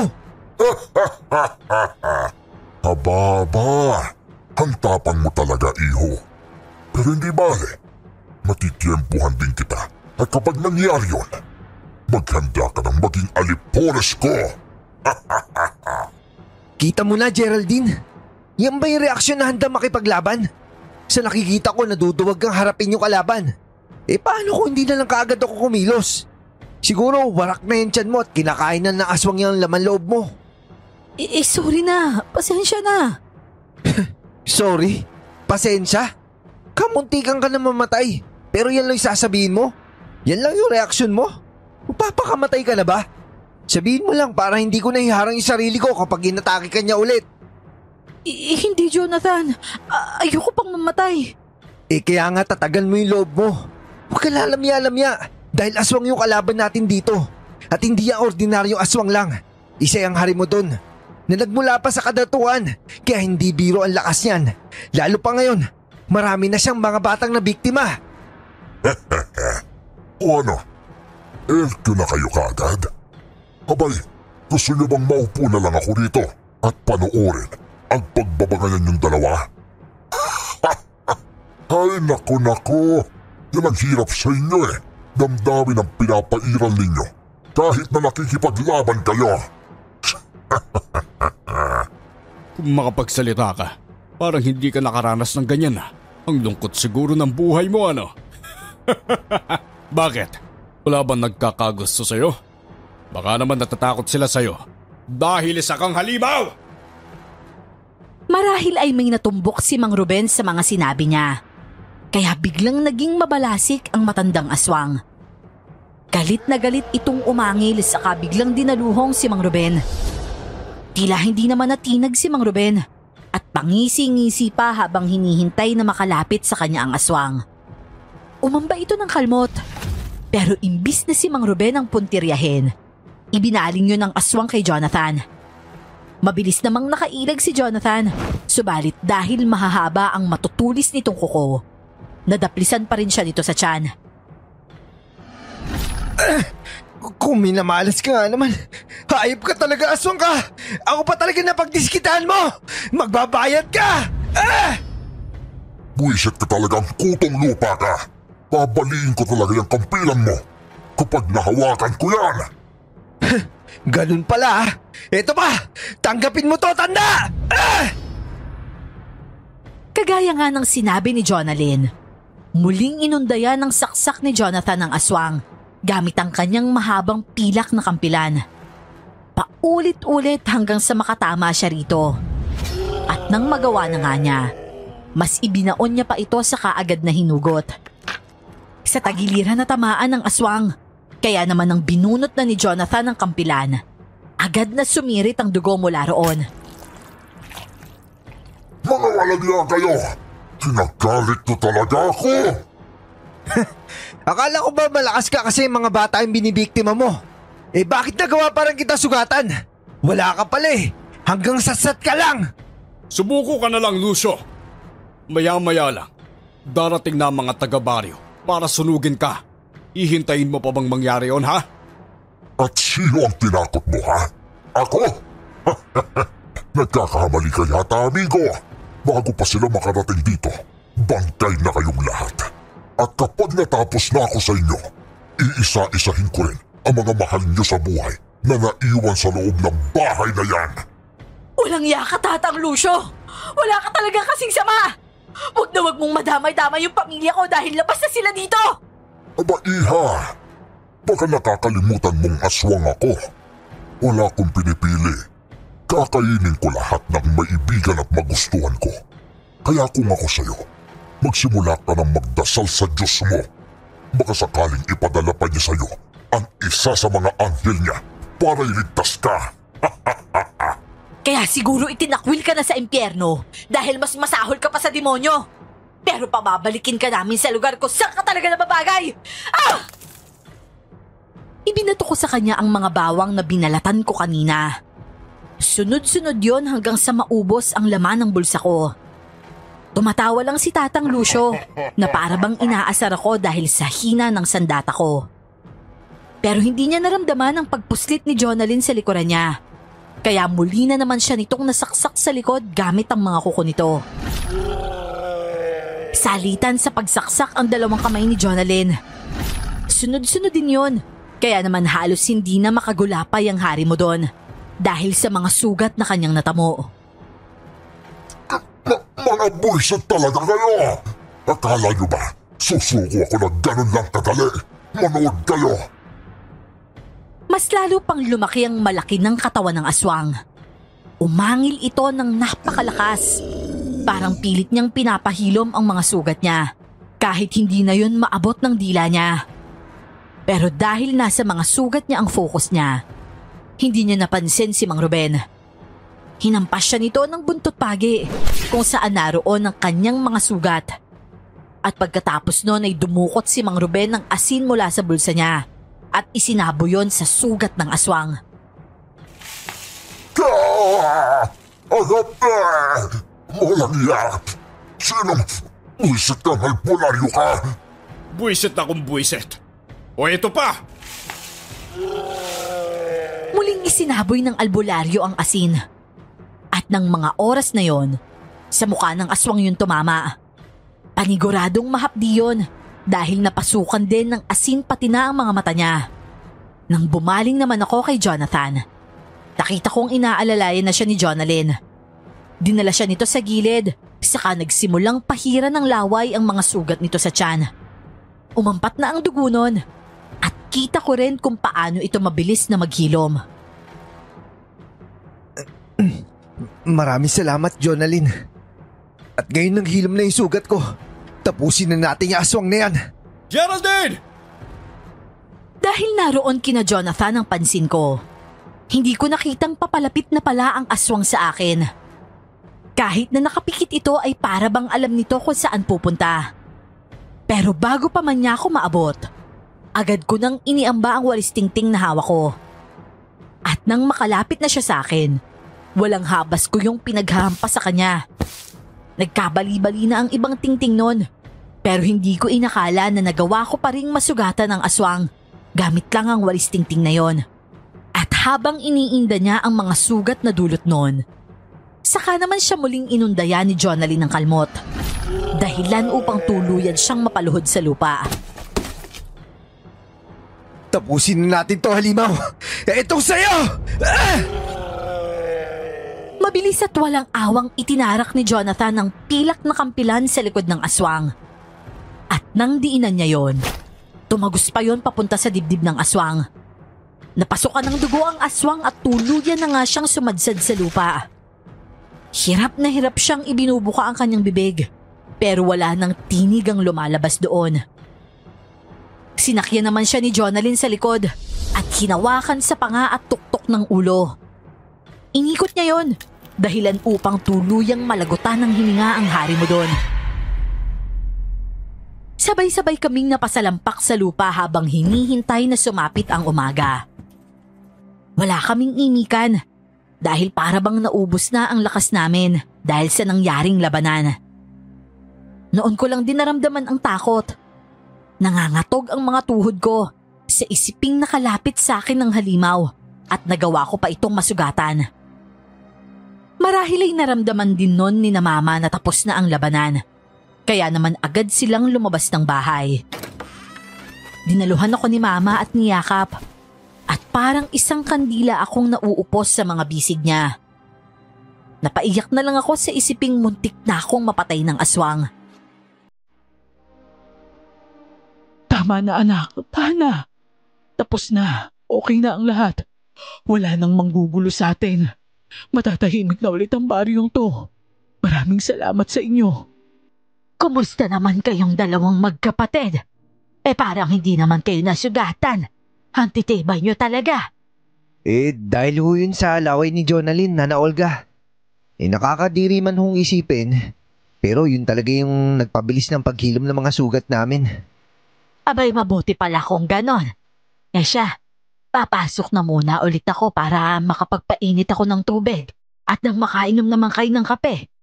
Alam kong pagod na pagod kayo. Salamat, ate. Ang galing niyo naman po. Nagawa niyo patayin ang aswang. Paglaki ko, gusto ko rin maging katulad niyo. Astig yun! Talaga ba? Gusto mo makipaglaban sa aswang? Oo naman po. Siguradong maraming babaeng magkakagusto sa akin dahil magiging isa akong hero. Baka imbis na magkagusto sila sa iyo matakot sila. Alam mo namang nakakatakot yung mga aswang, di ba? Kaya nga kapag nalaman nila pumapatay ka ng aswang, matatakot sila kasi ibig sabihin lang nun, magiging lapitin ka rin na aswang. Ha? Parang hindi ko po na-gets, Kuya Tantan. Ang gulo po. Ang sabi ko, pumasok ka na sa loob at mahamog na. Ang haba nung sinabi mo Hindi naman yun. Ang ibig sabihin ni Kuya Tantan mo, masyado ka raw gwapo para maging manunugis ng aswang. Manunugis? Oo, manunugis. Sila yung tumutugis sa mga aswang para patayin. Yun pala ang tawag sa kanila. Natatawang napatango na lang si Jonalyn sa kapatid ko, saka ginulo ang buhok nito. Si mama naman, Nagpaalam na papasok muna sa bahay para tulungan si Nana Olga sa pagtimpla ng kape. Maya-maya pa, lumabas na rin sila dala ang mga tasang umuusok pa ang laman. Isa-isa nila yung inabot sa amin, saka muling naupo sa tabi namin. Nakasalampak lang kaming lahat sa lupa. At tila ba hindi alintana ang alikabok na kakapit sa mga damit namin. Umihip na ang panggabing hangin noon at humaplos yun sa balat ko. Makakahinga na ako ng maluwag. Dahil sa wakas, wala nang gagambala sa amin. Ano nang plano nyo pagkatapos nito? Hihintayin lang naming sumikat ang araw para maupos na ang katawan ng Harimondon na yan. Pagkatapos, saka ko nagagawa ng paraan ang pagkaaswang ni Jonalyn. Hindi ba't kontrolado mo naman ang sarili mo, iha? Ba't hindi mo nalang gamitin yung pagkaaswang mo para mapaslang ang mga aswang na nais gumambala muli sa baryo natin? Ako na humbahala doon, Nana Olga. Kailangan po talagang mawala yung pagkaaswang ni Jonalyn. Hanggat kaya niya pang kontrolin yun. Baka kasi dumating yung araw na hindi niya na makilala kahit yung sarili niya. At magsimula siya na maging agresibo. Tama si Jonathan ate. Ang aswang ay aswang pa rin. Kahit pa sabihing mabait ito. Hindi natin alam kung hanggang kailan niya lang kaya magtimpi nang hindi kumakain ng tao. Kung ganun mainam nang ang alisin na lang yan, Nang makaiwas na rin tayo sa posibleng kapahamakan na pwedeng mangyari kapag nawalan ng kontrol si Jonalyn sa sarili niya. Ilang oras pa kaming naghintay bago tuluyang sumikat ang araw. At bumaha ang liwanag nito sa buong paligid. Unti-unti ngang naupos ang katawan ng aswang hanggang sa maging abo na lang ito. Pagkatapos nun ay inipon nila ang abo nito sa kainilibing. Saka naman umuwi sina Jonathan at Jonalyn kasama si Mang Ruben. Ako naman, nagpaiwan na sa bahay dahil lupaypay na talaga ang katawan ko. Doon na nga rin ako sa sala nakatulog dahil hindi ko na nagawa pang makapagpunas at magpalit ng damit. Hindi ko alam kung gaano kahaba ba akong nakatulog noon. At nagising na lang ako sa mga tawanan. Mumukat-mukat akong bumangon at ang unang nasilayan ng mga mata ko ay isang hindi pamilyar na muka. Teka, sino ka? Bakit ka nandito sa bahay namin? Ako to, si Jonalyn. Jonalyn?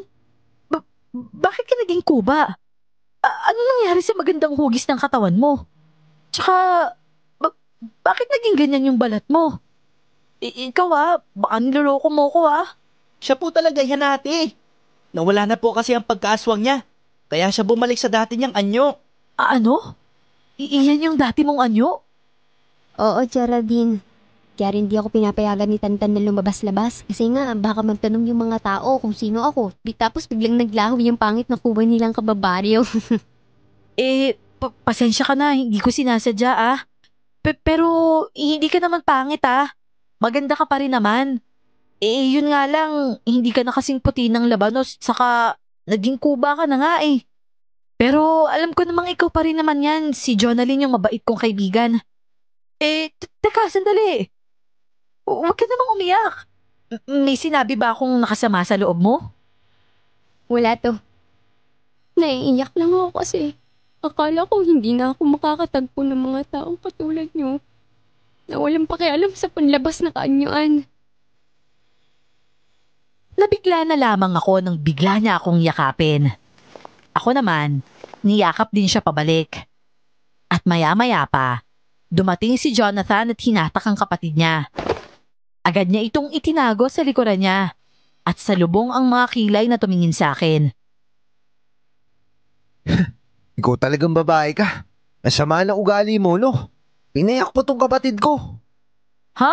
Ayos ka Naminintang ka nang hindi mo man lang alam yung nangyari? Ganyan na ba talaga ako kasama sa paningin mo? Sama kasi na ugali mo Di ikaw nang mabait. Kesa naman sa'yo ang sama ng mukha mo. Kayong dalawa talaga, para kayong mga bata. Hayaan na lang po natin sila ate ganda. Nag-LQ lang ang mga yan Oo nga di na rin ako magtataka kung sila rin yung magkakatuluyan sa huli. Asa! Wag na lang, no? Ano raw, Rafa? Sabing yata ako. Ako nga rin po, Ate Ganda eh. Rinig ko kasing sabi nila, asawa na lang, no? Tapos sabay pa talaga sila. Oy, ikaw talaga Rafa ha. Kabata-bata mo pa ang dami mo talagang alam. Ay nako, hindi na yata matatapos yung mga bangayan niyang yan. Halina kayo at nang makakain na tayo. Lumipas ang mga araw na para kaming aso't pusa ni Jonathan. Hanggang sa manligaw na nga siya sa akin. At ako naman, 6 na buwan pa ang pinalipas bago siya sagutin. Sa ngayon po, Miss Clar, ay malapit na kaming ikasal. Hinihintay na lang namin ang pag-uwi ni Papa galing Dubai. Hindi na rin nasundan pa ang mga patayan sa lugar namin dahil nga nagiging maingat na ang lahat para hindi na maulit ang mga nangyari dati. Hanggang dito na lamang po ang aking kwento, Miss Clar. God bless po at more powers sa 4 na channels ninyo.